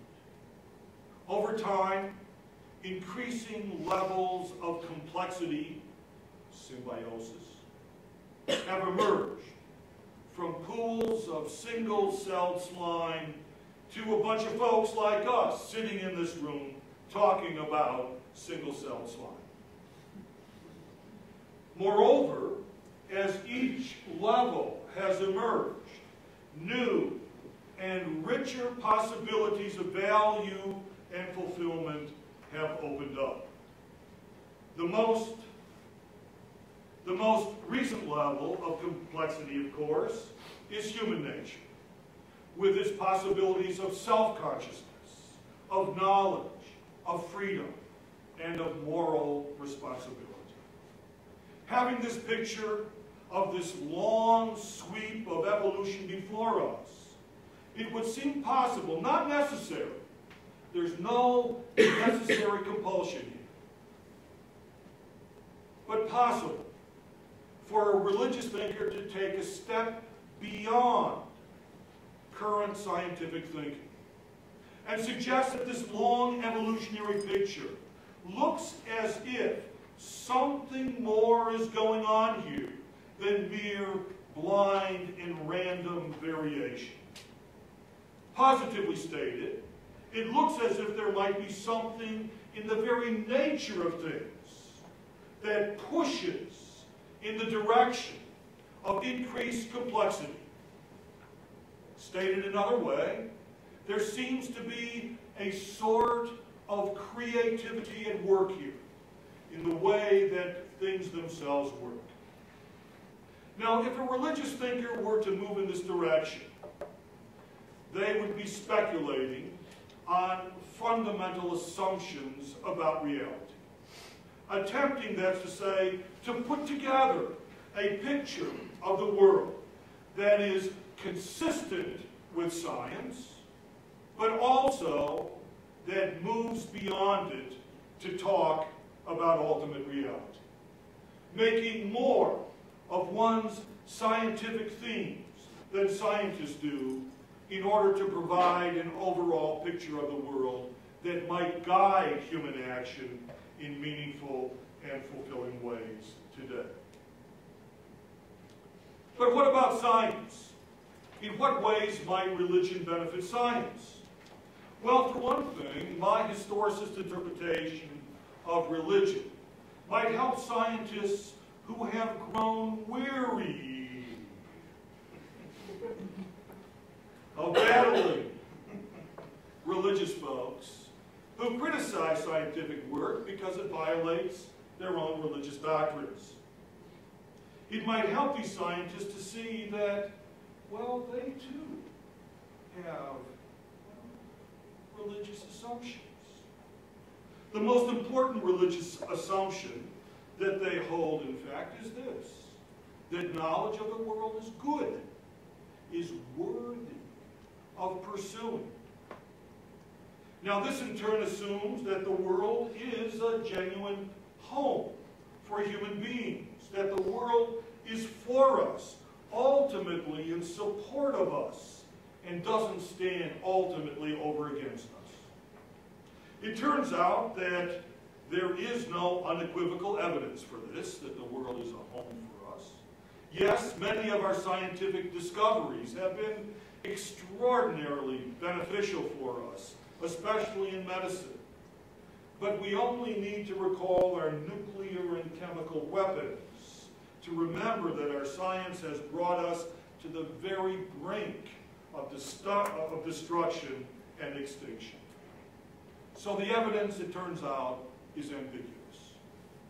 Now this means that the scientific assumption that the world is a good place and that knowledge is in fact a human good goes beyond the evidence. And so, well, do I dare say, is taken on faith, is taken on trust. In this sense, it is a religious assumption, belonging to a religious picture of things, something that scientists use to inspire and to guide their action as scientists. A second way that religion might be beneficial to science is this, that it might prove to be a resource for hope. One thing we've learned, especially in astronomy and physics, is that human life is headed towards ultimate disaster and extinction. If we don't end up blowing ourselves up, our sun, we know, will eventually burn itself out. And the whole human project will come to a crashing halt. Not everybody is bothered by this. Some can sleep just fine with this knowledge. But anyone who dwells on it is bound to question the overall meaning of life. If all of our hard work, our sacrifices, all of our dreams of increased knowledge, increased freedom, increased responsibility, are destined for extinction, are headed towards transformation into ice-cold coal, then what the hell is the point? Why even get out of bed in the morning? Again, public and private tragedies may bring this ultimate tragic scenario home. In such circumstances, how does a scientist get out of bed and go to work? My suggestion that it is in these circumstances that religion may, not will, but may prove helpful. I'm talking about a religious worldview now that is compatible with science. The task of a contemporary religious thinker, a theologian, if you will, it would seem to me, is not only to work out a religious worldview compatible with contemporary science, but one that can show how it is possible to have hope in spite of the ultimate cosmic tragedy we face. What that hope might be, well, that's the key task that stands before the theologian. Something to be worked out. But the point to note is that this is a religious task, and one that is sure to prove valuable for at least some scientists who can't avoid facing what I call the ultimate tragedy of life. There's the second part. Okay. Thank you.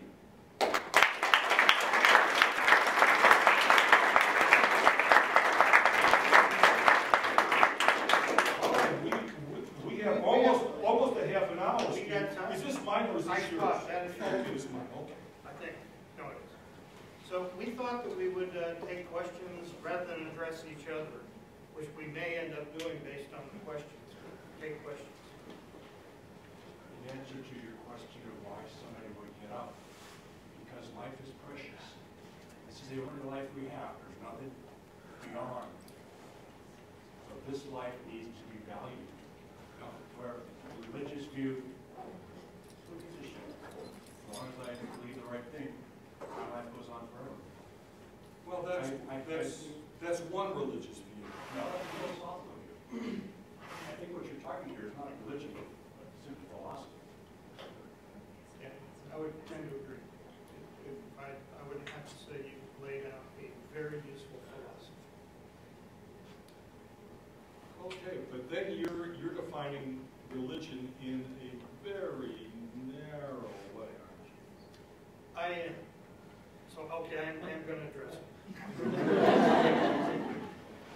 I'm going to summarize what your definition of religion is.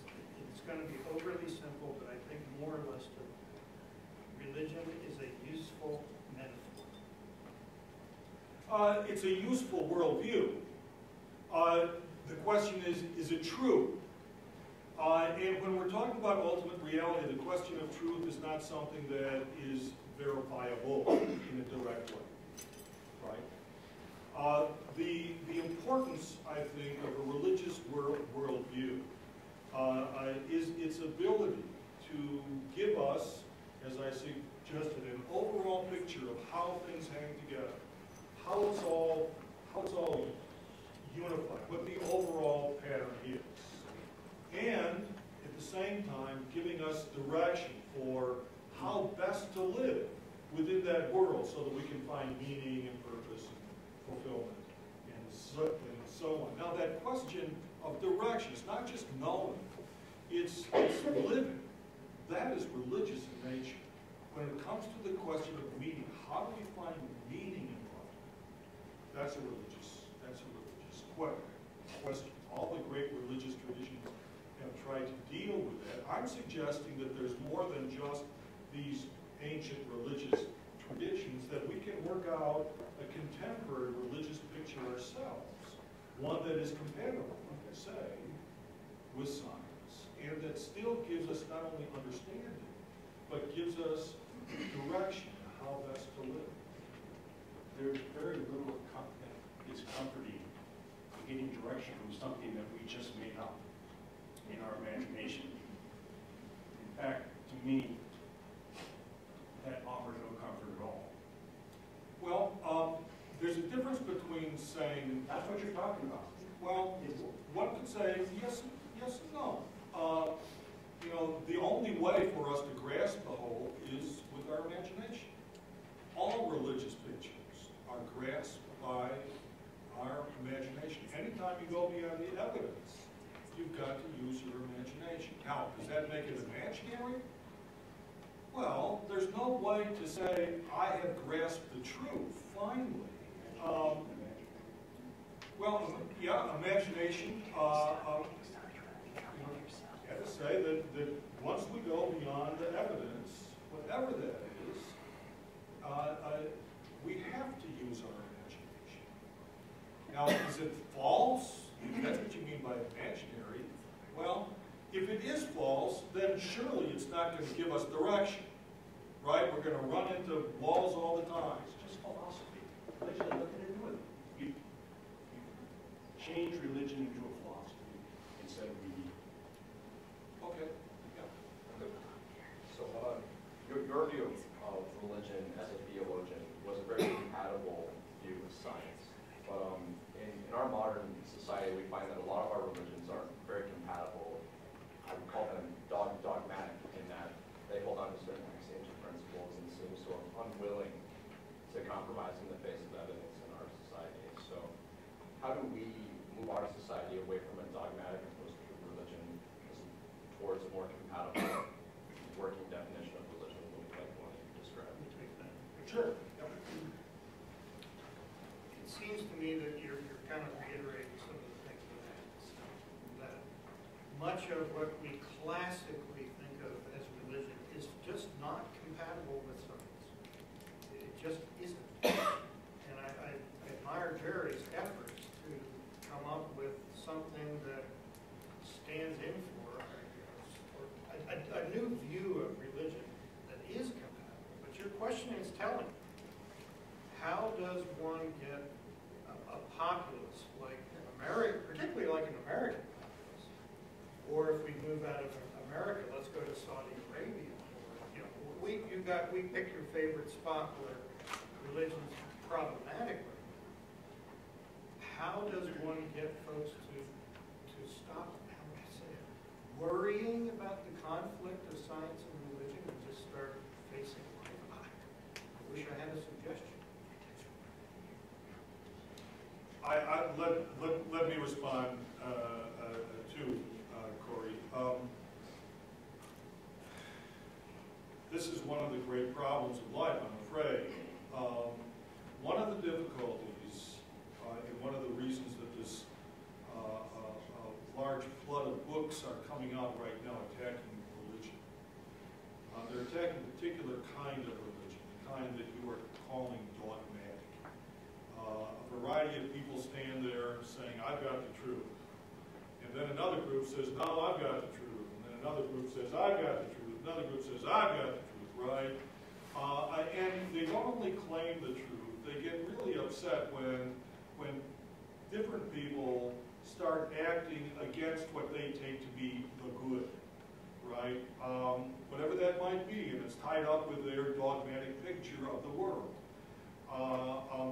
One of the problems with dogmatism is that it builds walls between people, builds walls between groups, so that people find it very hard to get along with each other. And the funny thing is that at the heart of a lot of these religions, they claim that one of the most important things in life is to get along with people. But then they build castles of dogmatic claims that make it very hard to get along with people. So there are tensions within their own religious worldviews.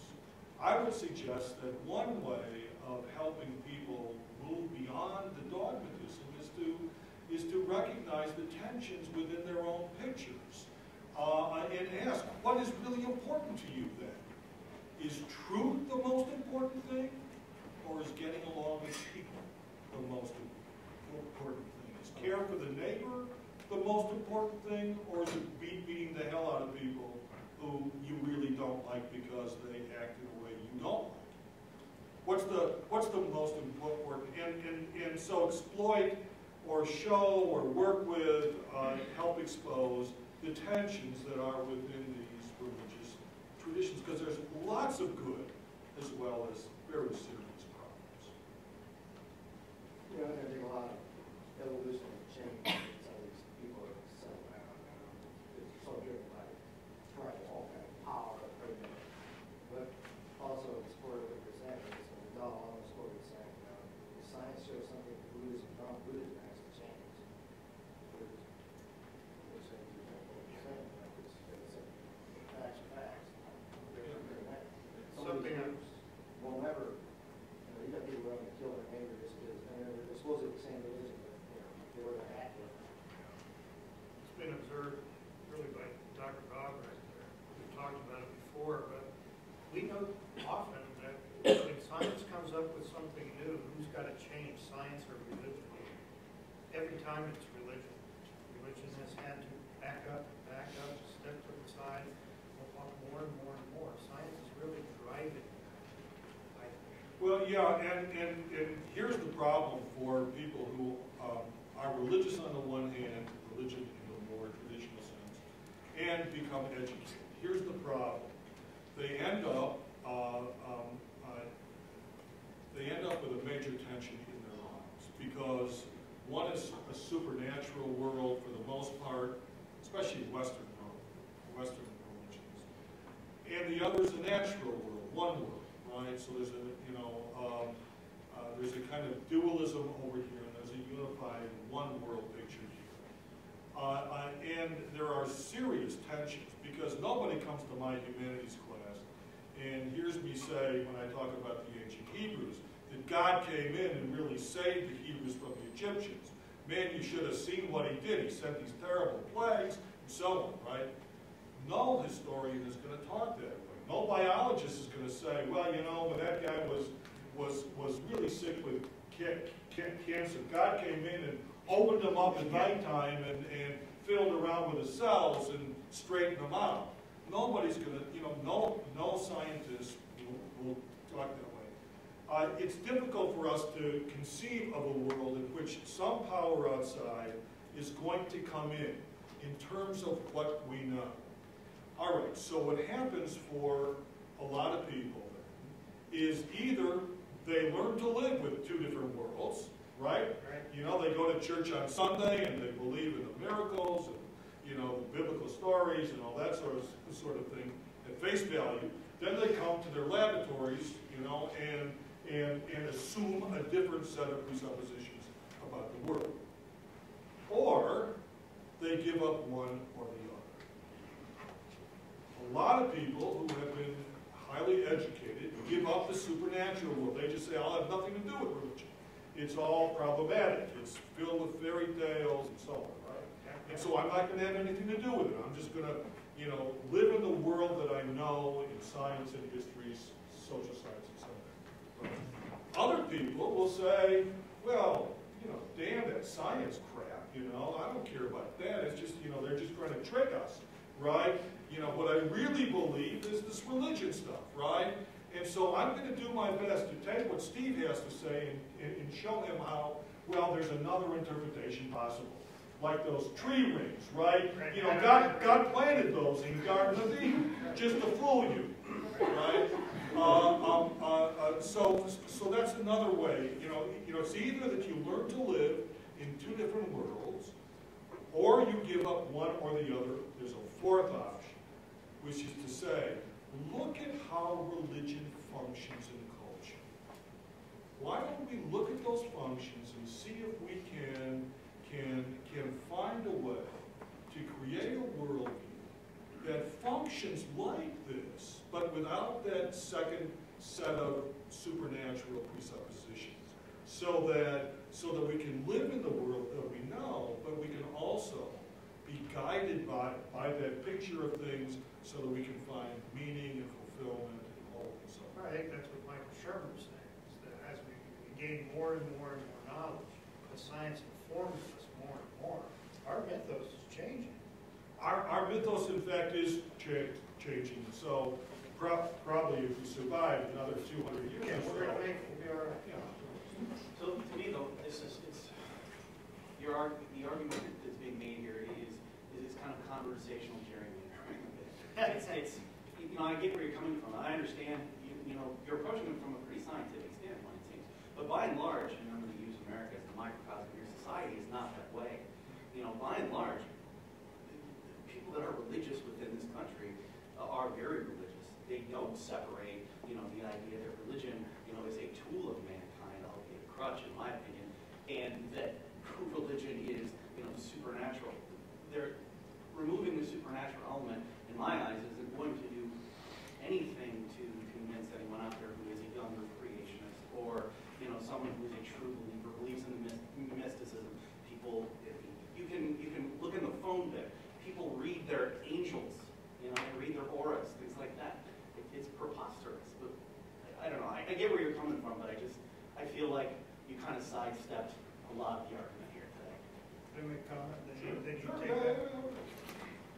It seems to me that the answer to the question that we posed, after we leave this room, after we go down, we're standing on Main Street, down here at my favorite pub, we're over here, we're out of this room, we're off campus, the answer to the question, is science and religion compatible? I think we've decided that it's no. It's not. Unless you have a different kind of religion. A different way of understanding what religion is. Right. My argument is purely that most people don't see it. Exactly. So the answer basically is no. Yeah, you know, I'm not going to deny that a lot of people don't understand religion the way that I do. What you have to remember is that there's a wide diversity of religious believers.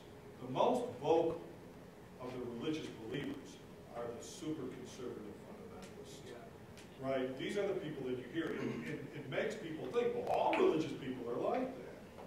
What you need to understand is that that is not the case. There are lots of people right in the center here. I'm way off here. But lots of people in the center here, who faithful to their religious tradition, but have serious doubts about aspects of their tradition. What they are looking for is a way to understand how they can continue to be religious in a world in which the knowledge that's science seems to conflict with a lot of the fundamental beliefs, right? So they're looking for a way to sort of keep faith. How can you keep faith? I'm suggesting that this way of looking at religion can be a resource for those people. Not going to be a resource for these folks. They have no interest in listening to me at all, right? They feel so embattled, right? And I'm one that they conceive to be, fighting them, right? But there are a lot of people here who right in the middle, who are looking for ways of remaining religious and need sort of an intellectual scheme to help them understand how to do that. And I'm suggesting that a lot of what you're thinking about things may be one of those resources. I thought about one of your points in the early 90s when I was going to Unitarian Universalist. They didn't have regular services in summer. They had discussions. And one of the guys, they announced one Sunday that the topic for next week is what is the ultimate goal? And I need to think about it after he did some introductory readings and stuff like that. Well, I've been thinking about it. Eventually the sun's going to burn out, and it's going to get awfully uncomfortable for human beings before that. So maybe the ultimate goal is to do in humankind in the least uncomfortable way possible. And he just said, well, he wasn't thinking that far. And I'm laughing about that. I still work for environment. I work to make things better. I'm on the undoing racism thing. And I was married to an astronomer for 17 years. I've been associated with the science community. I was a math major and physics minor when I was at Teachers College. I've looked at science. I've looked at scientists. The unreligious ones don't have any more problem getting out of bed. It's just religious people that say they do as an excuse to hang on to ideas that they've had a long time that don't pass muster. I was going to get back more into the what Sonson was saying, there's more people in the middle. I think there's a lot of contemporary Jewish followers who are in academia, who aren't, they're not Orthodox. They just, and I actually worked this summer with a couple Jewish students, and they were in a math program with me, and yeah, they're very contemporary. They're academics. They just said, you know what, this is how I was raised, and I enjoy this life. I yield to science. I'm not going to argue with it, but this is like part of my identity. That I think there's lots of ways. Someone mentioned the Unitarian Church. That what you're talking about is sort of surfacing. That people are finding ways to come together in a religious, higher meaning context, and filling that as something to function in their life. That's what she said. Well, let me respond to this point here first. I actually, in both the Jewish and Christian traditions, what you're talking about is what can be identified as the liberal tradition.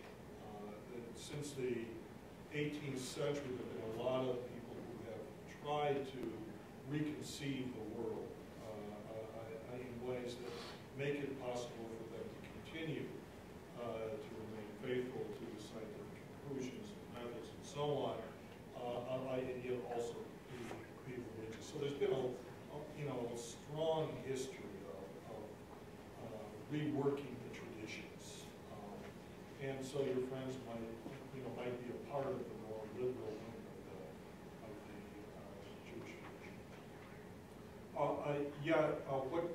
What in particular do you want? I hear that all the time. What do you live for? And I just think that's made up on the religion. I don't see any. But then I look at things scientifically. I look at the things that the religious countries are not happier than the unreligious ones. In spite of what the the longevity project, you and I has the book. Look at 80 years of the same people. The religious people didn't do better. Sorry. Well, yeah, I don't know about that. That's, yeah. But yeah, I would be the first one to say that not everybody's bothered by what I call cosmic tragedy. I am. I mean, there have been times when it's been hard to get out of bed. For me, I get. But don't religious people have trouble getting out of bed sometimes too? Yes, of course, yeah. That's what I'm looking at. I just don't think it's the cause and effect that is so hard. We fool ourselves. Well, my point, I guess, is that not everybody's affected by what I would consider to be the deeper problems of loss and brokenness and things like that. You know, and in that sense, they're not, I would say, sensitive to the religious meanings. It's people who really are affected by, you know, mom and dad coming down with cancer, you know, and just don't know what to make of life anymore. People who are worried about this world not being safe. You know, people can fly into, you know, the Twin Towers of New York City. Where can I be safe? These are problems that do beset people. And it's these problems, I would suggest, which really lie behind the emergence of religion in the first place. Now, I would suggest that, again, what you're talking about is a useful message. It gets people out of habit. For other people, including myself, if I do tend to have those thoughts, it's a matter of saying, hey, buck up, big guy. You're an adult. You are going to die. Get on with it. yeah, this is fine. Get on This is with fine. This is fine for you, Steve. No, I'm just saying. But, No. But I'm agreeing with you that for some people, your version of religion is a useful metaphor. Yeah, I'm not willing to take that step. This is a more complicated question. We'll have to talk about this over a beer. But one thing I would say, Steve, and this is really important to hear, that you can say this to people because this is how you feel, right? But there may be a student who comes in who is really broken for whatever reason. Oh, I wouldn't tell students buck up and get on with it. Right. Well, that's my point. That's my point. Well, see, I mean, you know, that attitude actually, you know, for some people who might really respect you, right? Yeah. If you were to tell them that could be the last straw. I would never tell them. I know you wouldn't. That's myself talking. What would you say? You would make up a comforting story. Yeah, no. Candy castle. Yeah, no. That's a problem. That's just as much a problem because people sooner or later are going to find out that really is not true, right? You know, how to deal with these great problems of life. This is the religious question. How do we find meaning in a world where there's so much brokenness and tragedy and that sort of thing? I can't give you a quick answer right now. What's the best way to deal with this? But it's something that is worth spending a great deal of time thinking about trying to sort out, helping each other with this. I think we really only have time for one, or maybe two. Okay, if we were to get, civilization was to get to the point where religion coincides with science and all the religious people do understand science, at what point do you reach the point where religion isn't necessary? It just doesn't need to be there for the continuation of happiness. For me, I would describe it thusly. I would say that what has happened by that point is that our knowledge of the world, and that includes the universe of the world, has reached the point where we understand it. It is our mythos. We have no outside supernatural, somebody else did it mythos. We get it. We understand it. We know where we came from. I didn't come from Adam or Paul. Yeah, I would say that there is no step beyond religion. I think that in important ways, every one of us is religious. And, you know, most of us are religious in very confused ways. And a lot of us hide from it. I tried to point out, for example, one fundamental assumption of scientists, which is religious in nature. Basically the conviction that the world is good and that knowledge is good. This is something that is taken ultimately on faith, because there's evidence in both directions. I mean, that's just one example. But I would argue with Jerry on this point. For me, knowledge is not good. It is not good. It is useful. But useful for killing or useful for building community? Well, that's up to the user of that. And I wouldn't call it good. It just is. It's useful. All right, we are going to have 4 beers.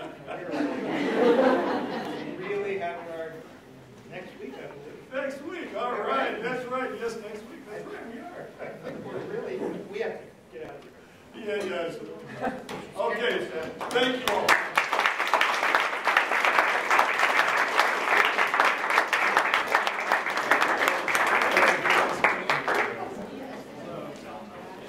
You all should stick around. Our next talk starts in about 10 minutes. And we also have a keynote speaker at 7 o'clock tonight, Ed Wasserman, talking about how you You know, of course, I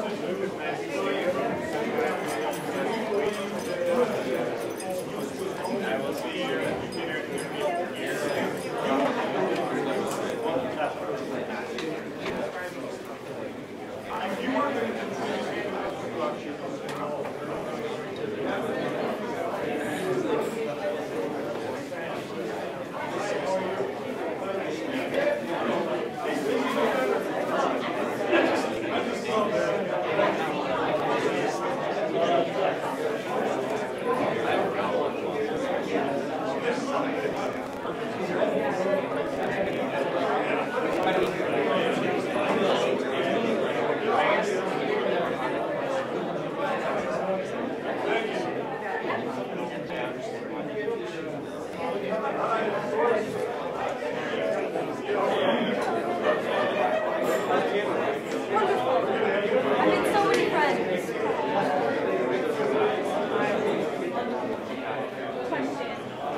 A lot of my intractable struggle with the data is just me making an understanding of all the difference.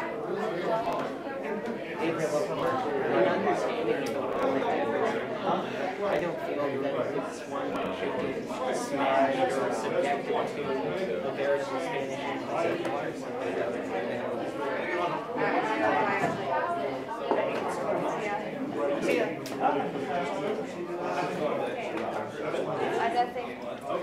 Okay.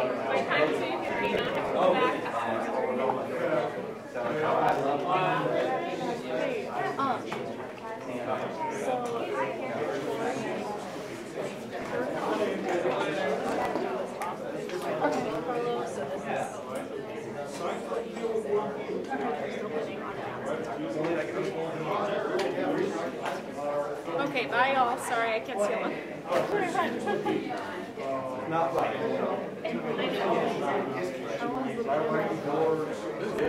I like it. I did too. This guy's actually really excited that people were angry and want to say things. A lot of them drink that. So right up there.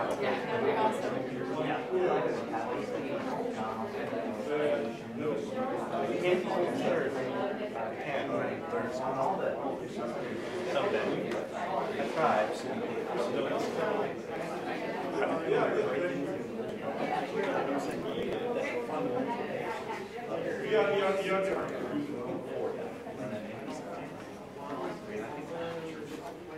Oh, wait, I got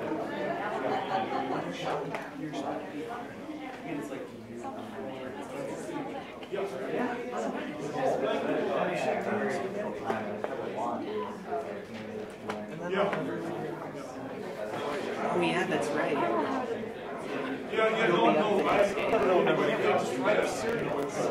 Watching cartoons with you know. Guess you know. But then I see Project Management by Irrational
Second? They were here yesterday. They were plugged into this? Yeah. Nope. Yes, but I don't know.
Those are all tricky.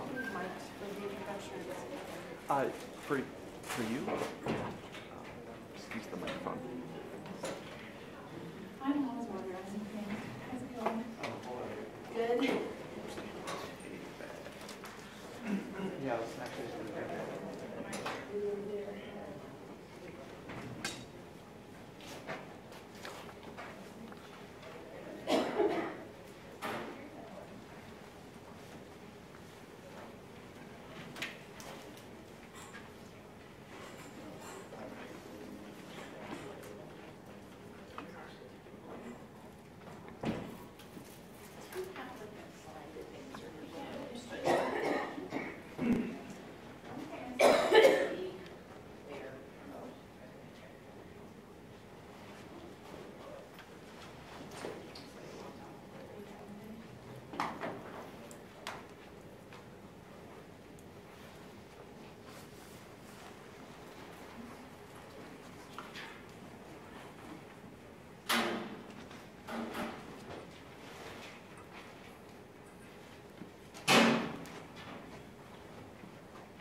Other mic.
Feel free to just take it out, pull it off the stand, and hold it up to your, because it won't pick it up if you don't have it really close.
Okay, we all want to welcome you to our 3:30 talk on the second day of Darwin Week, our Science Day. We do want to let you know that there are bookmarks on all of the seats that have the entire Darwin Week schedule. You're free to take those with you. There are 2 more days of this. Today, our presenters are going to be Dr. Don Del Carlo and one of the students, Tori Quist. They'll be speaking on female scientists' sense of self and stereotypes, black sheep or wolf in sheep's clothing. Professor Don Del Carlo has a BA in chemistry from Augustana College in Rock Island, Illinois, and an MS and PhD from Purdue University in inorganic chemistry and chemistry education. She's been at UNI since 2004 and is now an associate professor in the Department of Chemistry and Biochemistry. Her research interests, broadly speaking, include examining the lived experience with regard to science and science learning. Specifically, she has investigated how research experiences shape future and current teachers, how laboratory experiences shape future scientists, and most recently, how the life experiences of women have shaped their identity as scientists. Tori Quist is a senior double major in chemistry and chemistry teaching. She's been working with Dr. Del Carlo on this project for 2.5 years.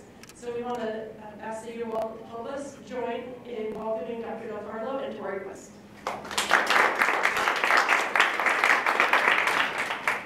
Thank kind of be a tag team effort. I'm going to be the bookend on the talk, and Tori was actually kind of the workhorse in terms of data collection and methodology and analysis and whatnot, so she'll take care of the bulk of the talk in the middle. So, okay, so one of the kind of a long-term issue within the sciences is the representation of women within the sciences. And these are actually some recent statistics with regards to what percentage of bachelor's degrees, master's degrees, and PhDs in each of the disciplines of biology, chemistry, and physics and engineering are earned by women. And so I've listed 2 dates, and this is all available from the National Science Foundation, 2001 and 2010. And as you can see, in biology, we're shooting on ahead, and it's actually flip-flopped in terms of percent of women earning degrees within biology. Chemistry, we're actually not doing too bad. We're roughly at about 50%, which is good news. However, physics and engineering are still struggling in terms of actually trying to get a better representation of women within the field. This is actually something that's been going on for quite some time. And actually, if you compare these numbers to 1950s, 1960s, even 1970s, they're vastly improved from where we were coming from. So we've definitely made some gains. However, this is a very well-studied area because part of the idea of trying to get a better representation of women within the fields of sciences is understanding why they're not actually going into the sciences in the first place and why they're opting out. And there's several studies. If you actually do a literature review within this kind of idea, you get like 1 million hits on Google Scholar, and it's definitely something that has been looked at. But some of the more common reasons that people have found is a hostile environment within science programs, whether they be science majors at the undergraduate level or at the graduate level. And this sort of contributes to women lacking a sense of belonging within that field. You know, if you constantly feel like this is not a nice place to be, then you're not going to opt to continue in that field. Another possible, another factor that kind of contributes to this is something called stereotype threat. And this is sort of the lack of confidence or lack of confidence associated with feeling like you're going to live up to a stereotype, a negative stereotype that might exist. So for example, in this particular case, it's the stereotype that girls aren't good at math and science. And so therefore, you must believe that I'm a girl, I must not be good at math and science. All right? And so therefore, you choose other fields that girls are supposed to be good at. All right? And this has actually played a pretty severe role, especially within things like mathematics and physics, and a little bit less so in biology and the life sciences. Another factor is this idea of little recognition among sort of the experts in the field of being a true scientist. So if you don't actually gain, as a woman in science, if you don't actually gain recognition of being sort of a legit scientist, or you don't get that sense from people, right, then you also don't feel like you belong. And this contributes to this sense of belonging in the hostile environment. So if other people and experts in the field don't believe that you belong in science, why would you believe that about yourself? And then lastly is this idea of gender identity compatibility. And so it kind of goes along with this idea of stereotype threat in the sense that there are stereotypically male-dominated fields, or fields that men are better at. And so therefore, a woman who identifies herself as a woman and as a feminine woman might not feel like she fits into that particular field simply because it's a male field. This is something that guys are good at. And vice versa. It's also why nurses tend to be women and why that's a female-dominated field. Right? The same idea exists. Nurses are meant to be nurturing, women are meant to be nurturing, and so therefore that gender identity actually matches with that particular field. So most of the previous research that's actually been done, interestingly enough, has actually been done at major, large research kinds of institutions, which fundamentally have a different feel than you and I. Just in case you were curious, they do. And the only exception to this is Elaine Seymour's work, Seymour and Hewitt. They did a much larger study kind of nationwide. And they did actually purposefully select a wide variety of different institutions, but because of the types of institutions that they chose, in order to try and keep those institutions anonymous, they couldn't really tell you which institutions they were. And they kept the descriptions very vague and very open. And so it's really not clear to me what kinds of institutions they sampled from, or who those participants were, how those particular participants' experiences might have differed across the board. Lastly, it's not terribly clear from these studies how times may have changed, right? So if you think about it, back in the 60s, like I said, our numbers were very different with regard to the number of women, first of all, going to college. Second of all, the number of women actually majoring in science fields, all right? But conceivably, those women are close to retirement or still in the field at this point, and they have those experiences that they can reflect back on. And so we were interested in actually looking at all of that across the board. So this actually led to our two main research questions.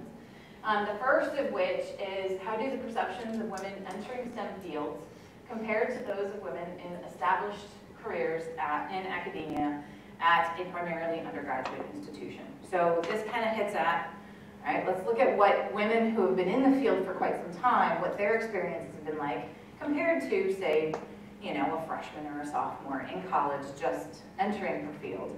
At a primarily undergraduate institution, let's be specific. Like I said, previous research was mostly at major research institutions, so let's see if there's something different about an institution this size. And then, how the women who have persevered, how have they found their sense of belonging? What have they done to actually persevere in the sciences and make themselves feel at home, like this was where they needed to be? Or have they ever felt like they belonged? And if not, why are they still in the sciences, right?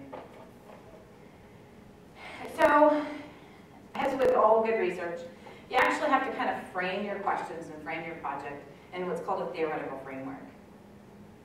And this particular theoretical framework that we've chosen actually comes out of sociology background, and it's called social feminism. And the premise of social feminism is that women's oppression, all right, so let's start there. It's starting off with this idea that women are an oppressed population. But that oppression is not the result of specific individuals' intentional actions, but is the product of the political, social, and economic structures within which the individuals live. So, in other words, it's not the one person that said, you can't do science.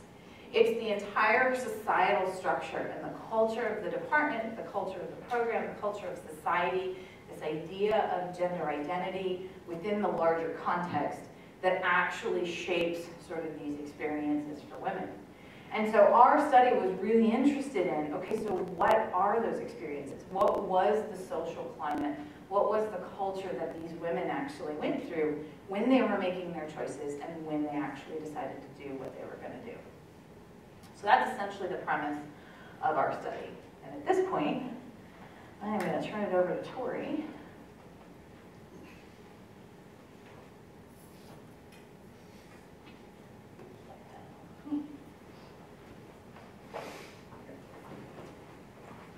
All right, thank you.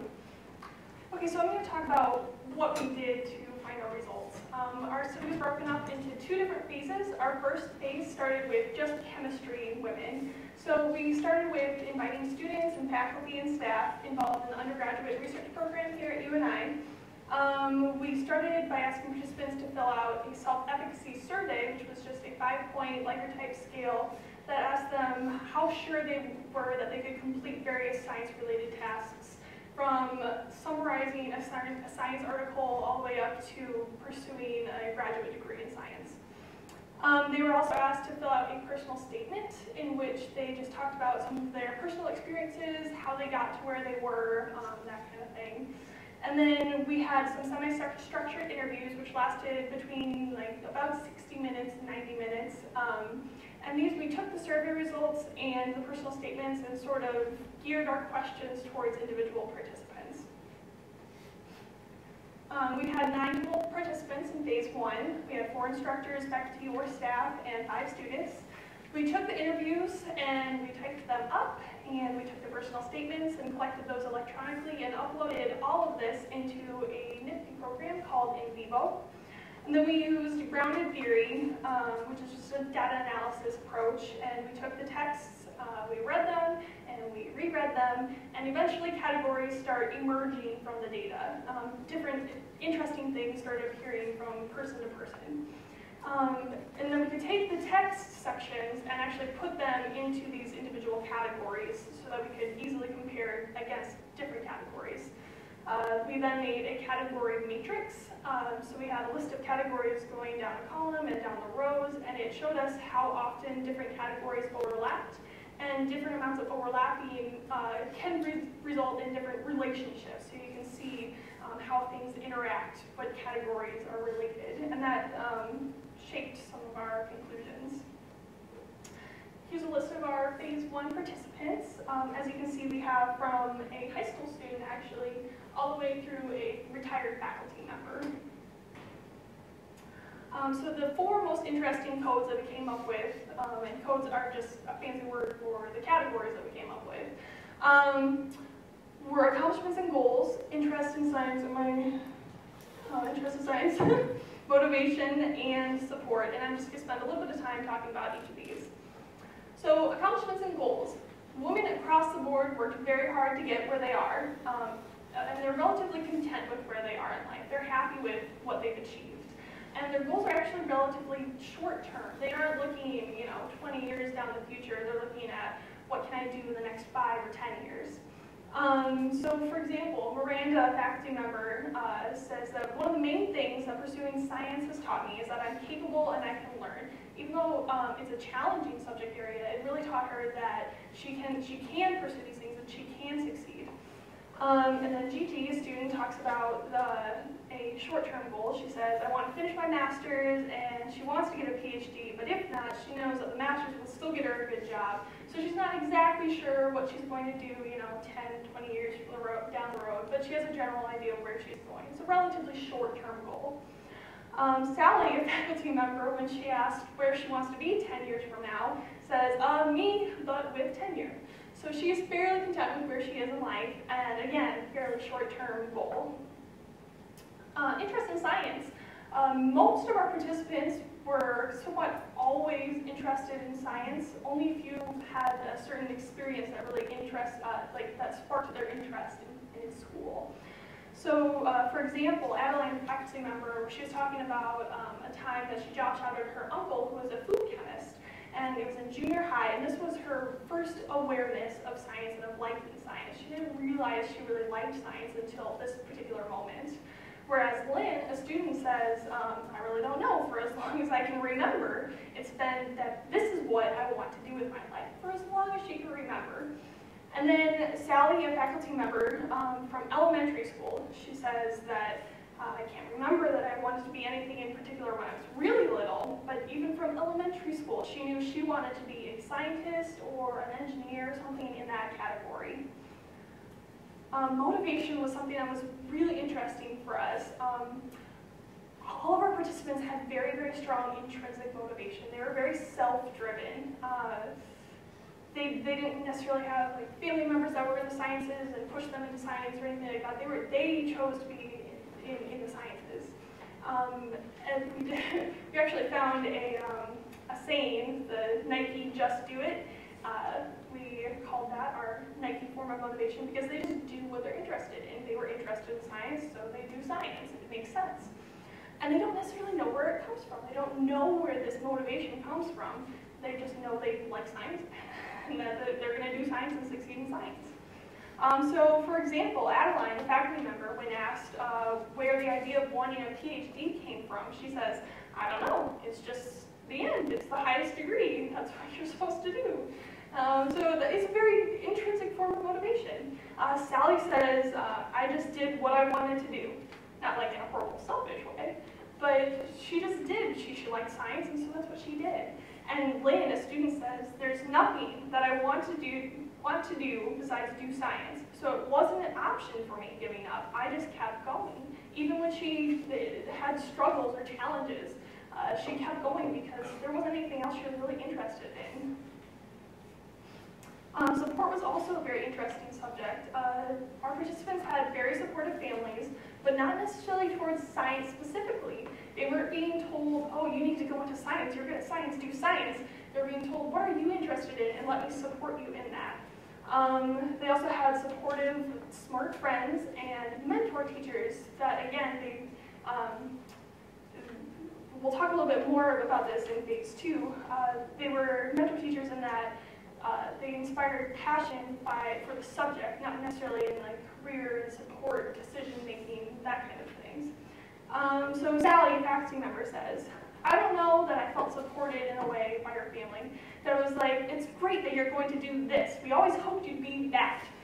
It was more of whatever you want to do is cool. And her family just does very different things, and they were never really pushed in any particular direction, but they were supported in what they wanted to do. Kate, a student, says, I've always been supported in chemistry, in that chemistry aspect of things. Some of her friends thought it was weird, but nobody ever told her that she shouldn't or couldn't do chemistry. So she was, again, supported by her friends. They thought it was a little weird that she was in chemistry because she was also into music and that kind of thing. But there was nobody telling her that she shouldn't be in science or that she couldn't do science, especially because she was a woman or anything like that. Adeline, a faculty member, talks about a teacher that she had that her class really, really respected. Even if they weren't doing well, he ran a rigorous class, and that allowed the students the opportunity to choose how much work they did and the grade that they earned, without making those who chose not to do as much work feel as though they were stupid. So a mentor teacher that she looks back on and realizes his importance.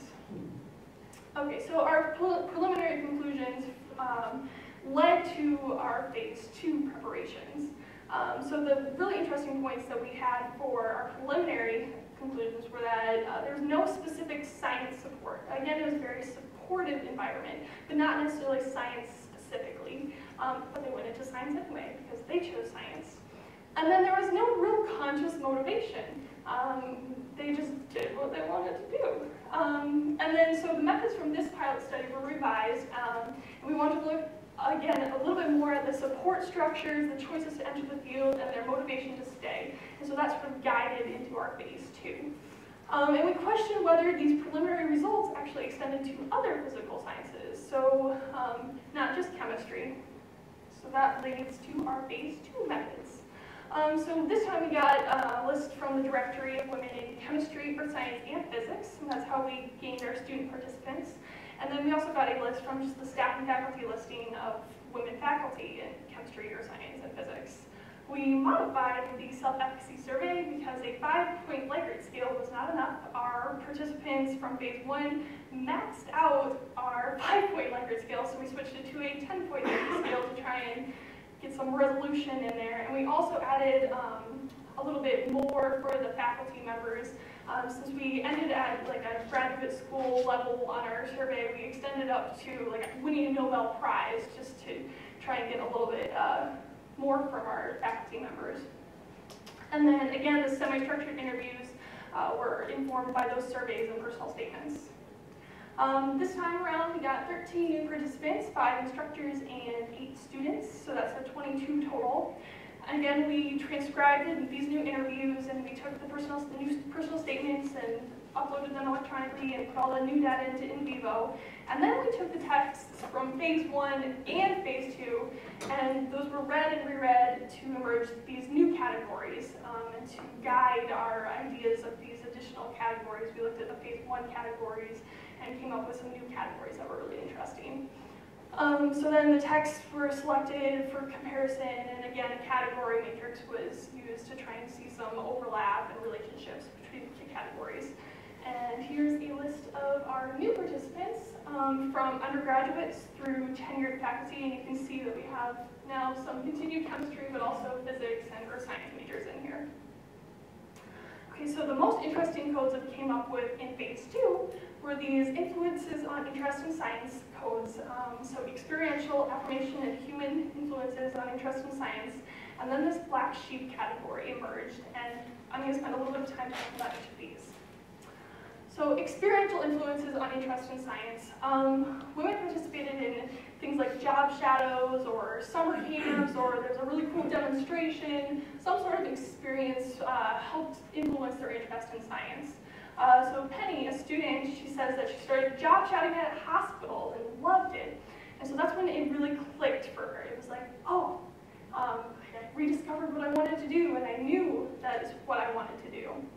Abby talks about, it was the simplest thing. She talks about in high school, they watched a video of a heart transplant. It was the simplest thing, but the most complex thing at the same time. It was like a work of art. As seamlessly as they could, just connected a dead person's heart. And this is carried with her from this high school experience all the way through college. So she still thinks about this to this day.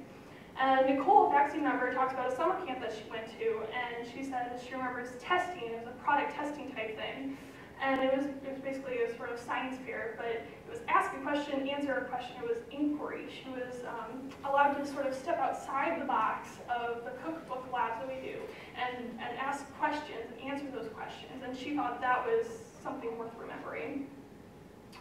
Our affirmation influence on interest in science is just that women, our participants, excelled in science, and so it made sense that they were interested in it. Emily, a faculty member, says when she was applying for school, there wasn't a whole lot of guidance, and so she took a bunch of classes that seemed easy. She took physics, and she took calculus, and she took chemistry because they seemed easy to her. And then the second semester, again, there wasn't any guidance, so she took what seemed easy. She took physics 2, she took chemistry 2, she took calculus 2, and that's what seemed easy to her, so that's what she got into.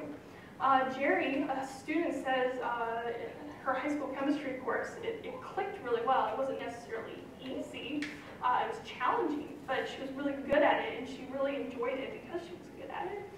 Nicole, a faculty member, talks about how science has always come easily to me and has always interested me. So she has this natural inclination towards science, so it makes sense to enter the field. And now human influences on interest in science was fairly interesting. So again, the family supported their various interests. It wasn't like a science-specific support. The child was interested in science, and therefore they were supported in science.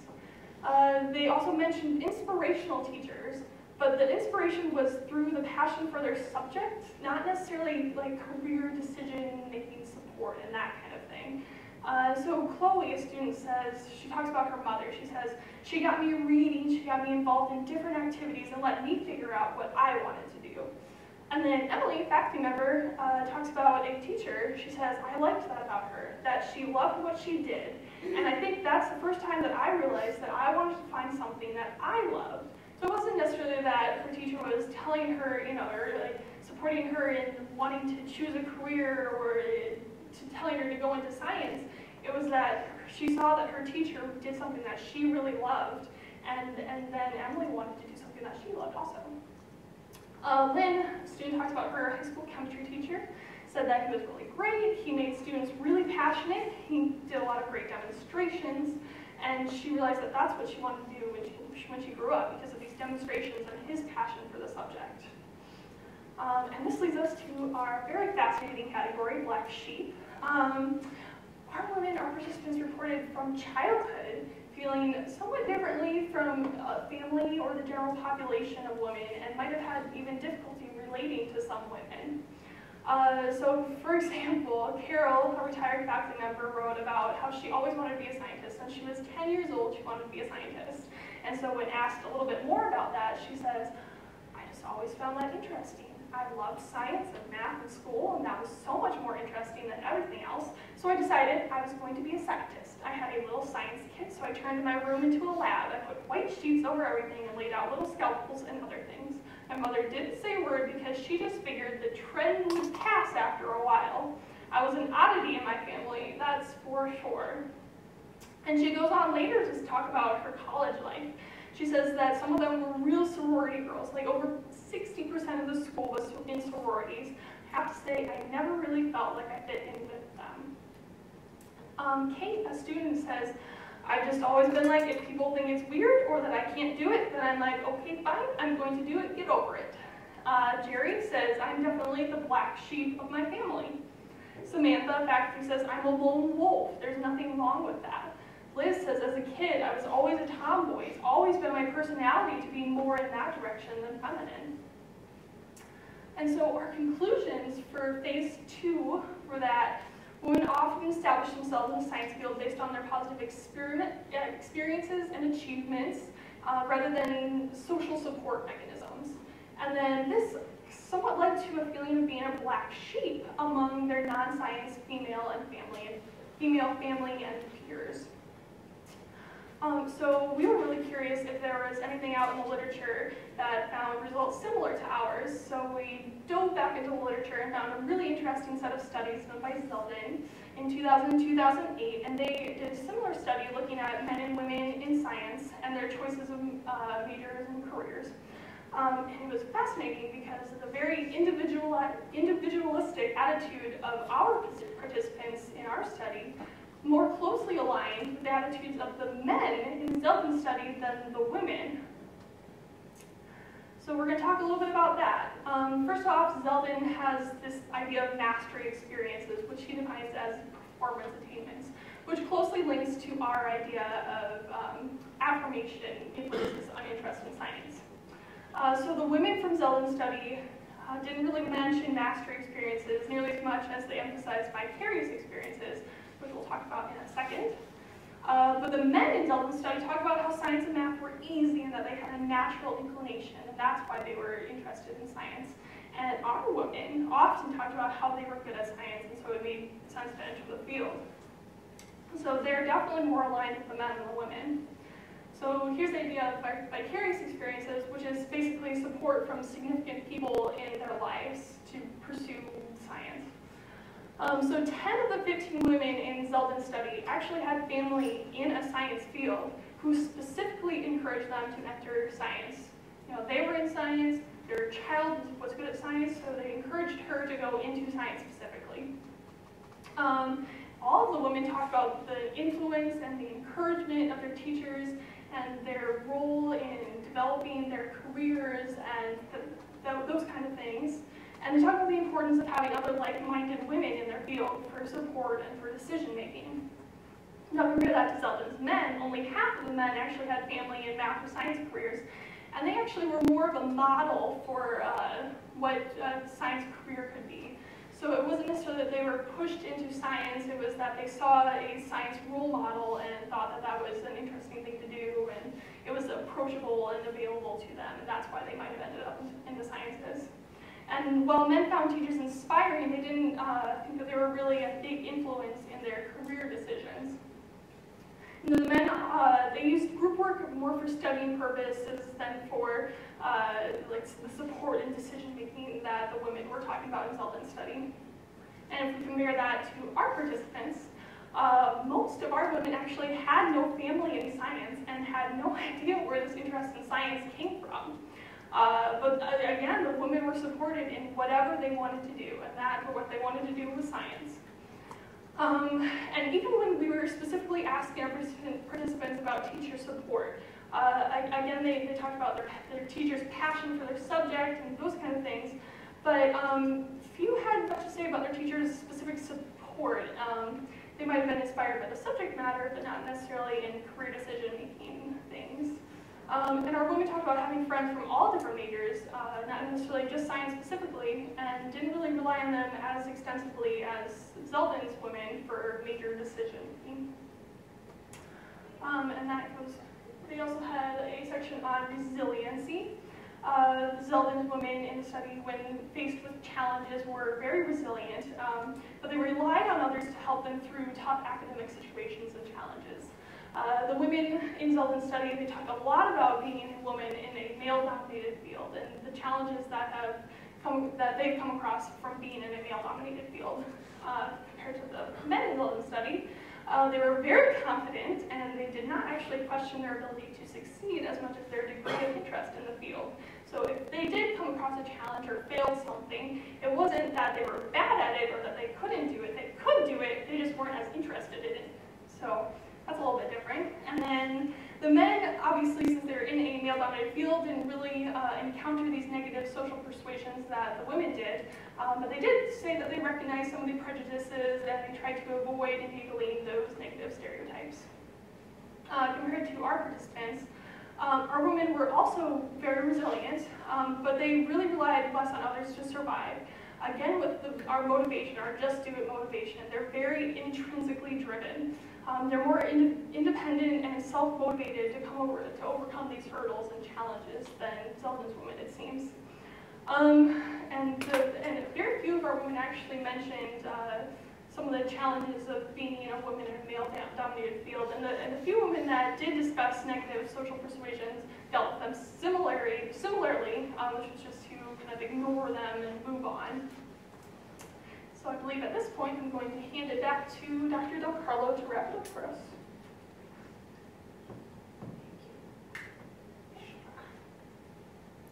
Thank you. Okay. So this actually brings us back to, oh, we're doing much better on time than I thought we were. Quaker Tory. Okay, so this actually brings us back to this idea of the black sheep. And when we dipped back into the literature, we're like, all right, so we can't be the only ones that are feeling a little out of place by this. And so we actually came across an article by Noble that sort of constructed this idea of a distance from privilege. And really what the premise of this sort of theory is that the farther one perceives themselves from the mainstream, the more likely they are to succeed in whatever it is that they're pursuing. All right, so originally this distance from privilege model came about with regards to socioeconomic class and the fact that, you know, everybody around people who are in a lower socioeconomic class are not necessarily pursuing higher education or college degrees or things like that, but those who do actually make the commitment to do it and succeed at it, and actually they're going for it, right? And so obviously this is not necessarily the case for all, but for those who do succeed, right, they kind of attribute it to the fact that they feel like they are different from all of their peers. And so the same thing kind of occurs for women within STEM fields. So the further they sort of perceive themselves from the norms of stereotypical women, the more likely they are to succeed in these STEM fields. And so, for example, if we actually look back at the literature and some of the causes for why women opt out of science and technology kinds of careers, am I getting there yet? Yeah. Okay. So, so what we were looking at with this is this idea of the black sheep, right? We've got these women that don't actually feel like they fit in amongst their family, that they don't really fit in amongst the stereotypical women that exist, that they're surrounded by. And so therefore, you know what? Who cares? I'm not a typical woman. I don't have to do what typical women do because I don't perceive myself to be that way. All right, so kind of relating this to some other studies, Rodin actually looked specifically at academic women, so women in academia and science fields. And one of the claims that she came up with was the fact that these women actually intentionally sort of separate themselves from women and kind of make themselves more masculine, and they try and separate themselves from what are stereotypically feminine qualities like taking things personally or being irrational. All right, and feel that being able to separate themselves from those qualities actually allow them to be successful in their fields. So you've got this separation from stereotypes.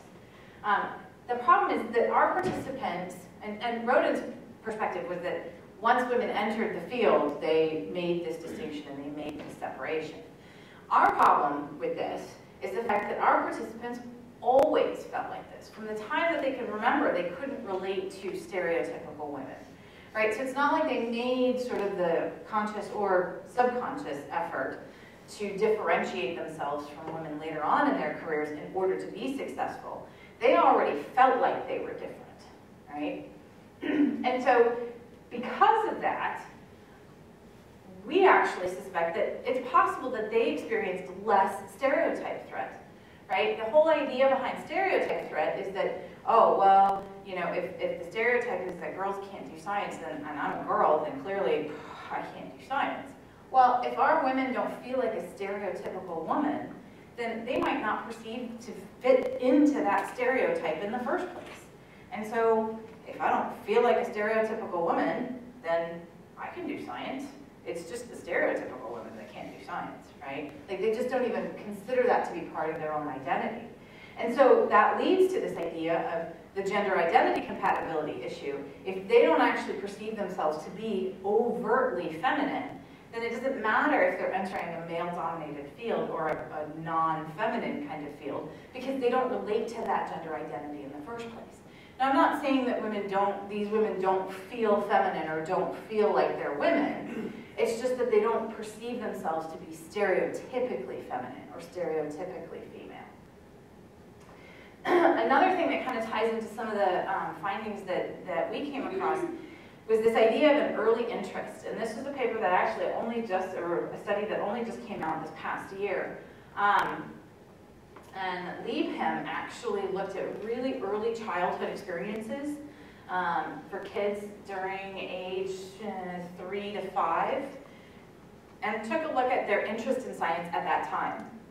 And then measured sort of how those children were supported or encouraged to pursue those interests, and how that affected them later on. And as it turns out, for guys, for boys, it didn't actually matter, right? If they were interested, then they were interested, it was fine. It didn't matter if their family actually bought them the science toys or not. They were still interested in it later on at age 8. However, for the women, it actually was connected. So if there was an early interest in science at age 2 or 3 or 4, right, and a girl actually expressed interest in, I like science and I want this particular toy, then that actually led to a higher self-efficacy and a higher belief in that girl at the age of 8 to be able to pursue that. So this idea of always being interested in science and then being allowed to explore that interest makes the difference, at least according to Liebhem's study, right, up to age 8 anyway. So this kind of begs the question, do we just not have stereotypical women at UNI? I mean, because this goes against mountains of research that's already been established about the things that actually deter women from entering the sciences. And we involved women who are actually already entrenched in their field, as well as women who are just getting started in their field. So is this a UNI thing? I mean, is there something about this size of institution and the culture at this institution that despite, you know, Seymour's findings, right, where she said that it really doesn't matter on the institution, does it matter? I mean, are we self-selecting into this type of institution, this type of learning climate and instructional climate because of these types of perceptions? So in terms of sort of the limits of our study, because we fully admit we can't do it all at once, there's actually very little racial, ethnic, or obviously gender diversity within our pool. So we're at UNI. UNI is actually not a terribly racially or ethnically diverse population of students and faculty. Right? And this is just kind of the consequence of the population that we have. So it would be nice to actually explore that a little bit further, because there is evidence to suggest that, especially within Latino women, that there are more stronger forces at work against them entering sort of science and mathematics types of fields. We haven't really had a chance to sit down and look at how the perceptions have changed over the generations. We have the data. We had a little bit of a computer mishap over the break, and so we haven't had a chance to really look at that stuff. But that's actually something that we want to go for next, because that was one of our questions. Have things changed? You know, have the established faculty sort of persevered through more, and do they have different perceptions than what our current majors are doing right now? The other limitation, which is distinctly, again, a consequence of our study, is that it's all ivory tower science, right? It was all done at UNI. All of the people who were established in their fields are academic women. And then the majors were obviously within the college setting as well. And so is there a difference when we get out into industry? Is a PhD who works at Procter & Gamble going to have distinctly different experiences than a PhD who opted to go into academia? And I don't know that answer either.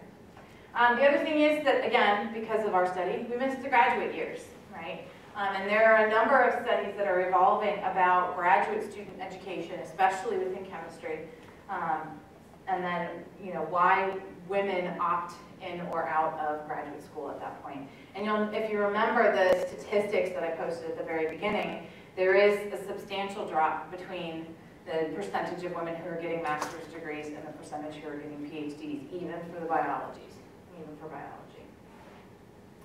And lastly, our data is mostly what I call snapshot and hindsight.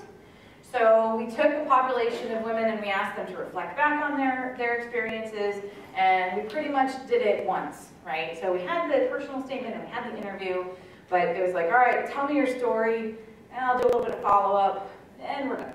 So it really is just a snapshot glimpse into their lives, and it's all hindsight. It's all reflective. What has happened to you so far, and how does that fit in? So what would be nice is if we had a little bit more longitudinal data. I don't know if that's going to be something that's feasible at this point. We'll just kind of see. I mean, you would think if we were really planning on it, Tori's been working with me for 2.5 years, we could have had some longitudinal data, but that's just not where we were going at the time. So that's kind of where we're at with that. And lastly, we've got to thank our participants, for without them, we would have no data. That's actually one of the things that's kind of unique about science education research. It's not like the biologist thinks the bacteria that are grown in the petri dish. We have to thank our participants. And then Carl and Wanda Weiner, who actually provided some financial support for Tori over the past couple of summers when she was working on her research. And then the College of Humanities, Arts, and Sciences, who provided some funding to actually pay our participants so that we could get them to sign up. And then I know that that's really, really itty-bitty, teeny-tiny, but I had to put my references up there as well. And so that's all those references. If you're interested in those references, let me know. I can send them to you. And Tori and I would like to thank you for your time.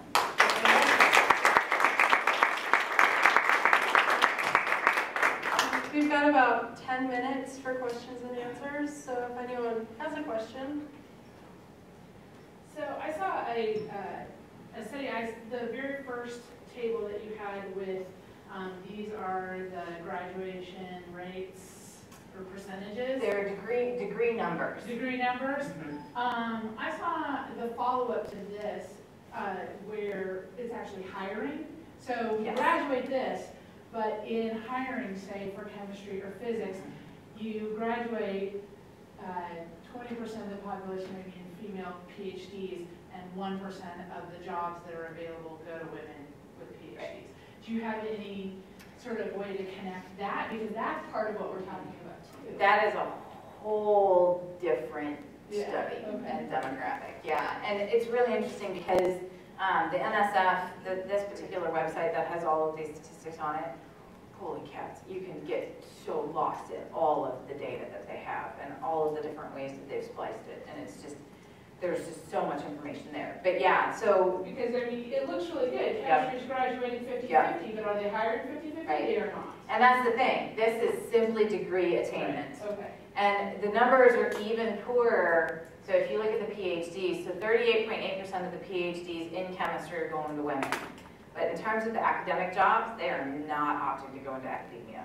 Well, wouldn't that affect people going into the field? Yes. Yep. I mean, absolutely. Absolutely. So it's not a part of the study that we've actually looked at. And potentially a better table to have posted would have been to look at the percentages of women in academic positions in chemistry versus biology versus that kind of thing. The problem with that is that because we were actually spanning across undergraduate versus career, we're not really representing our undergraduate population at that point either. So this was kind of split in the difference. I understand that you're looking at stuff, and I took it that way because you need big numbers and other stuff in order to really be statistically relevant. Oh yeah, and we weren't running statistics. I look at it from a long-term thing. I grew up on an Iowa farm. My parents didn't think any of us would go to college. I was 6, finished 2 with PhDs in math. But when I was, and I graduated from West Union High School in 1957, before the towns were consolidating, they were still closing country schools to consolidate. So every little town had its own high school, and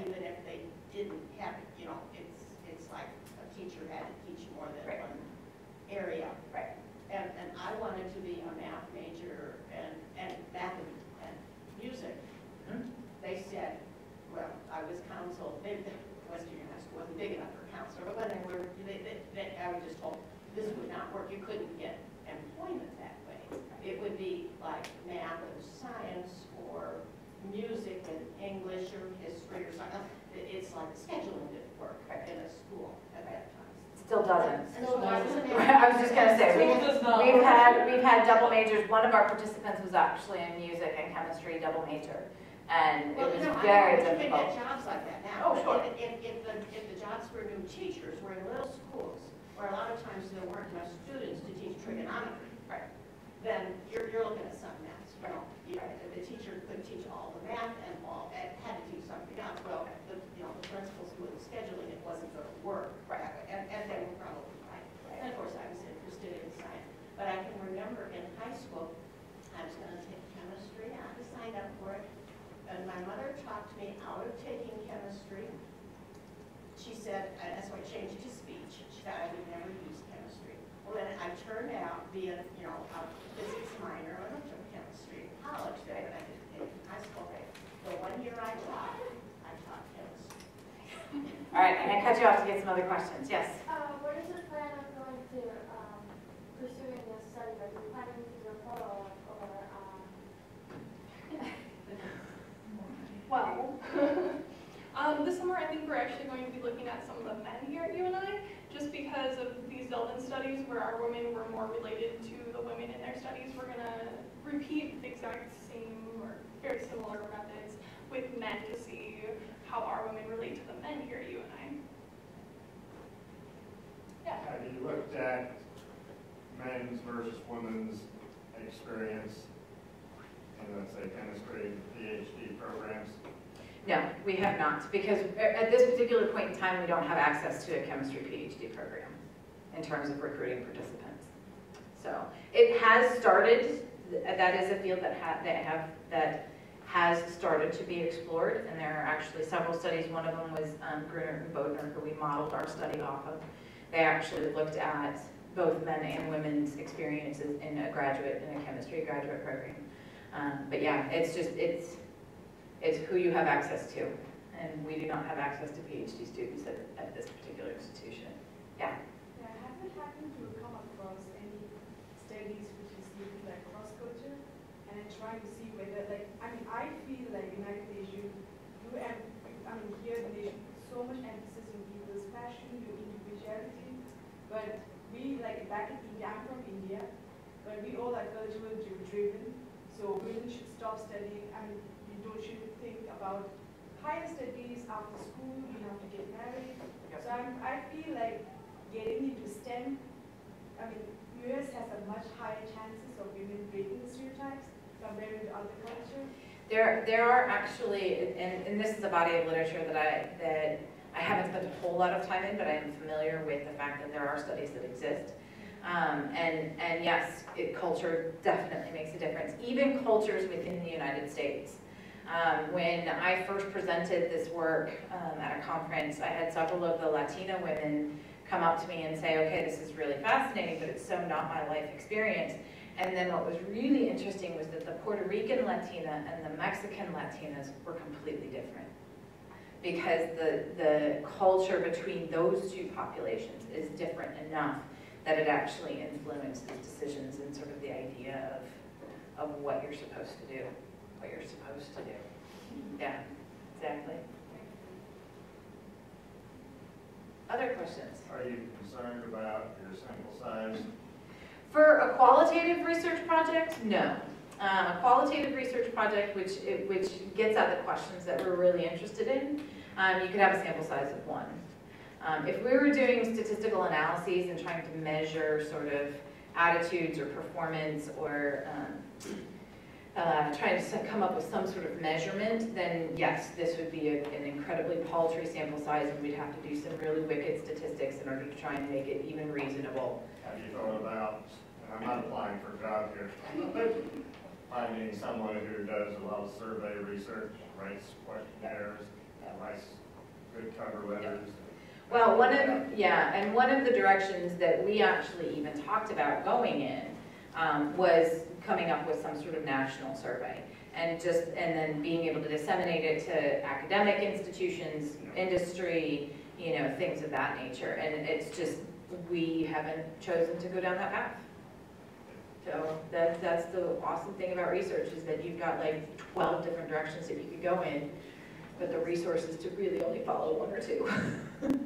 Find out which one is publishable. Yeah, well, Lots of numbers. they're all publishable, actually. Yeah. So you did choose a more qualitative, in-depth study with semi-structured interviews, and can you explain why you preferred that at this point?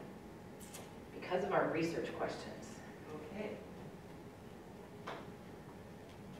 So, in terms of qualitative versus quantitative, qualitative research questions tend to be explain or how or experiential in nature, those kinds of things where you're actually going to want to get the participants' stories. Quantitative questions ask about how much. So how much of a difference does this particular variable make? So we could have looked at number of high school science courses and then try to use that as a variable to dictate outcome. And that would actually lend itself to a very quantitative kind of study. But because the types of questions that we were looking at were about perceptions of women and their life experiences, that's a very qualitative kind of study in general. And ultimately, it would be nice if we could get down the road and do mixed methods using some of our qualitative information to potentially create a survey. But again, 20 different directions, one me, one Tori, and she graduates in the spring. So, yeah. So, again, understanding this is more qualitative than quantitative. Right. Is there anything in your study that might explain why women who go into science choose biology 3 times more often than women who go into engineering? There is actually some research out there to suggest that it's the human factor. So it's very much the idea that women want to be nurturing and helpful and contribute to the greater good. And that's a much more obvious connection. So within biology and, becoming doctors and nurses and things of that nature, it's kind of the take care of society sort of perception. And so there are theories out there that exist that explain it in that sense, where it's less obvious in the physical sciences and engineering and physics, specifically in chemistry, that's the case. Yeah. We have like one more question.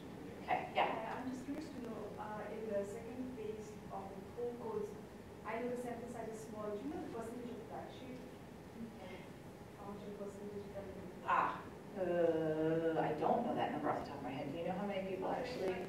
Yeah. Yeah. I was gonna say at least half. At least half of our participants made some sort of mention, maybe not the term black sheep specifically, but made some sort of mention of not feeling like they were stereotypical. Oh, apparently. Oh, that has an alarm on it. Good to know. Okay. Okay, so that ends the Q&A section. I'd like to ask you all again to thank Dr. Del Carlo and Tori for coming to talk with us today.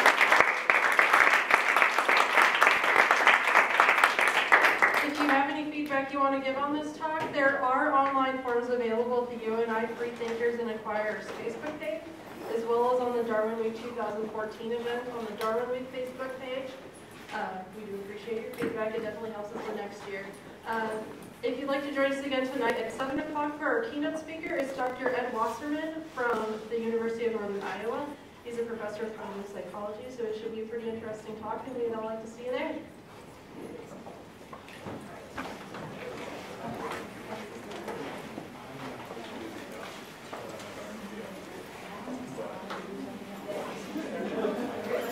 Yeah, I know.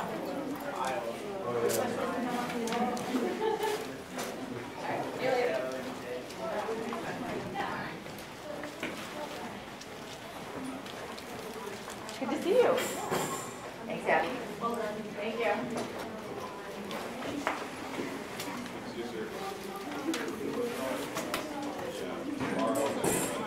Yeah. Stay warm. That's it. Probably, yeah.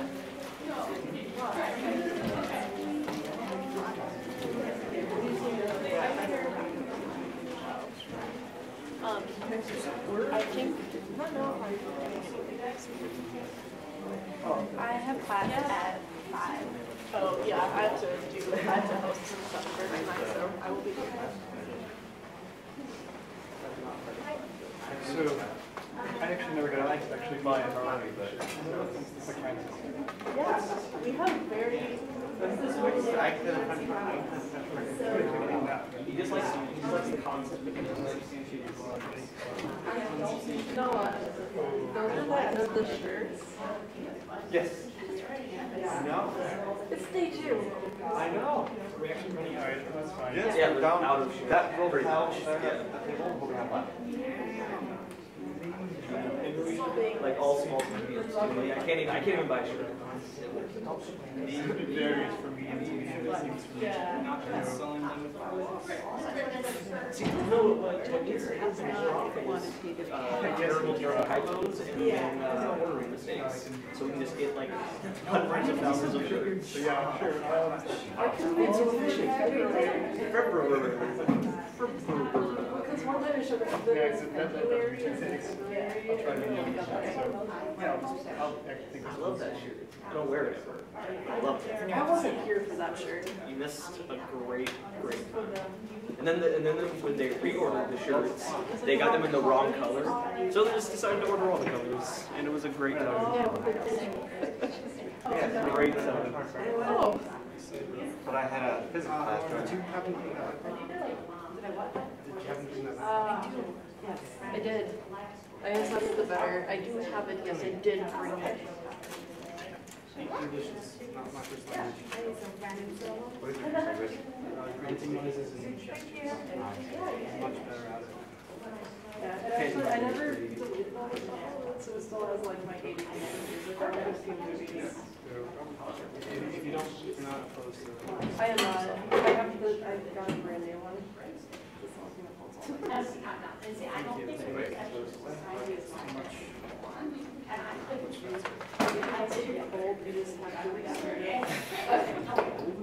Yeah, like it underheats. Like you leave it out in your car. Yeah. And That happened to my iPod Touch. That's probably why my iPod Touch broke. Because I left it in my car. that one's fine. It'll just freak out for a second, and then you have to reset it. Because like my iPod Touch, like Is the there a touch way screen to just shut off stopped the live working. stream while we're not So I can't use it.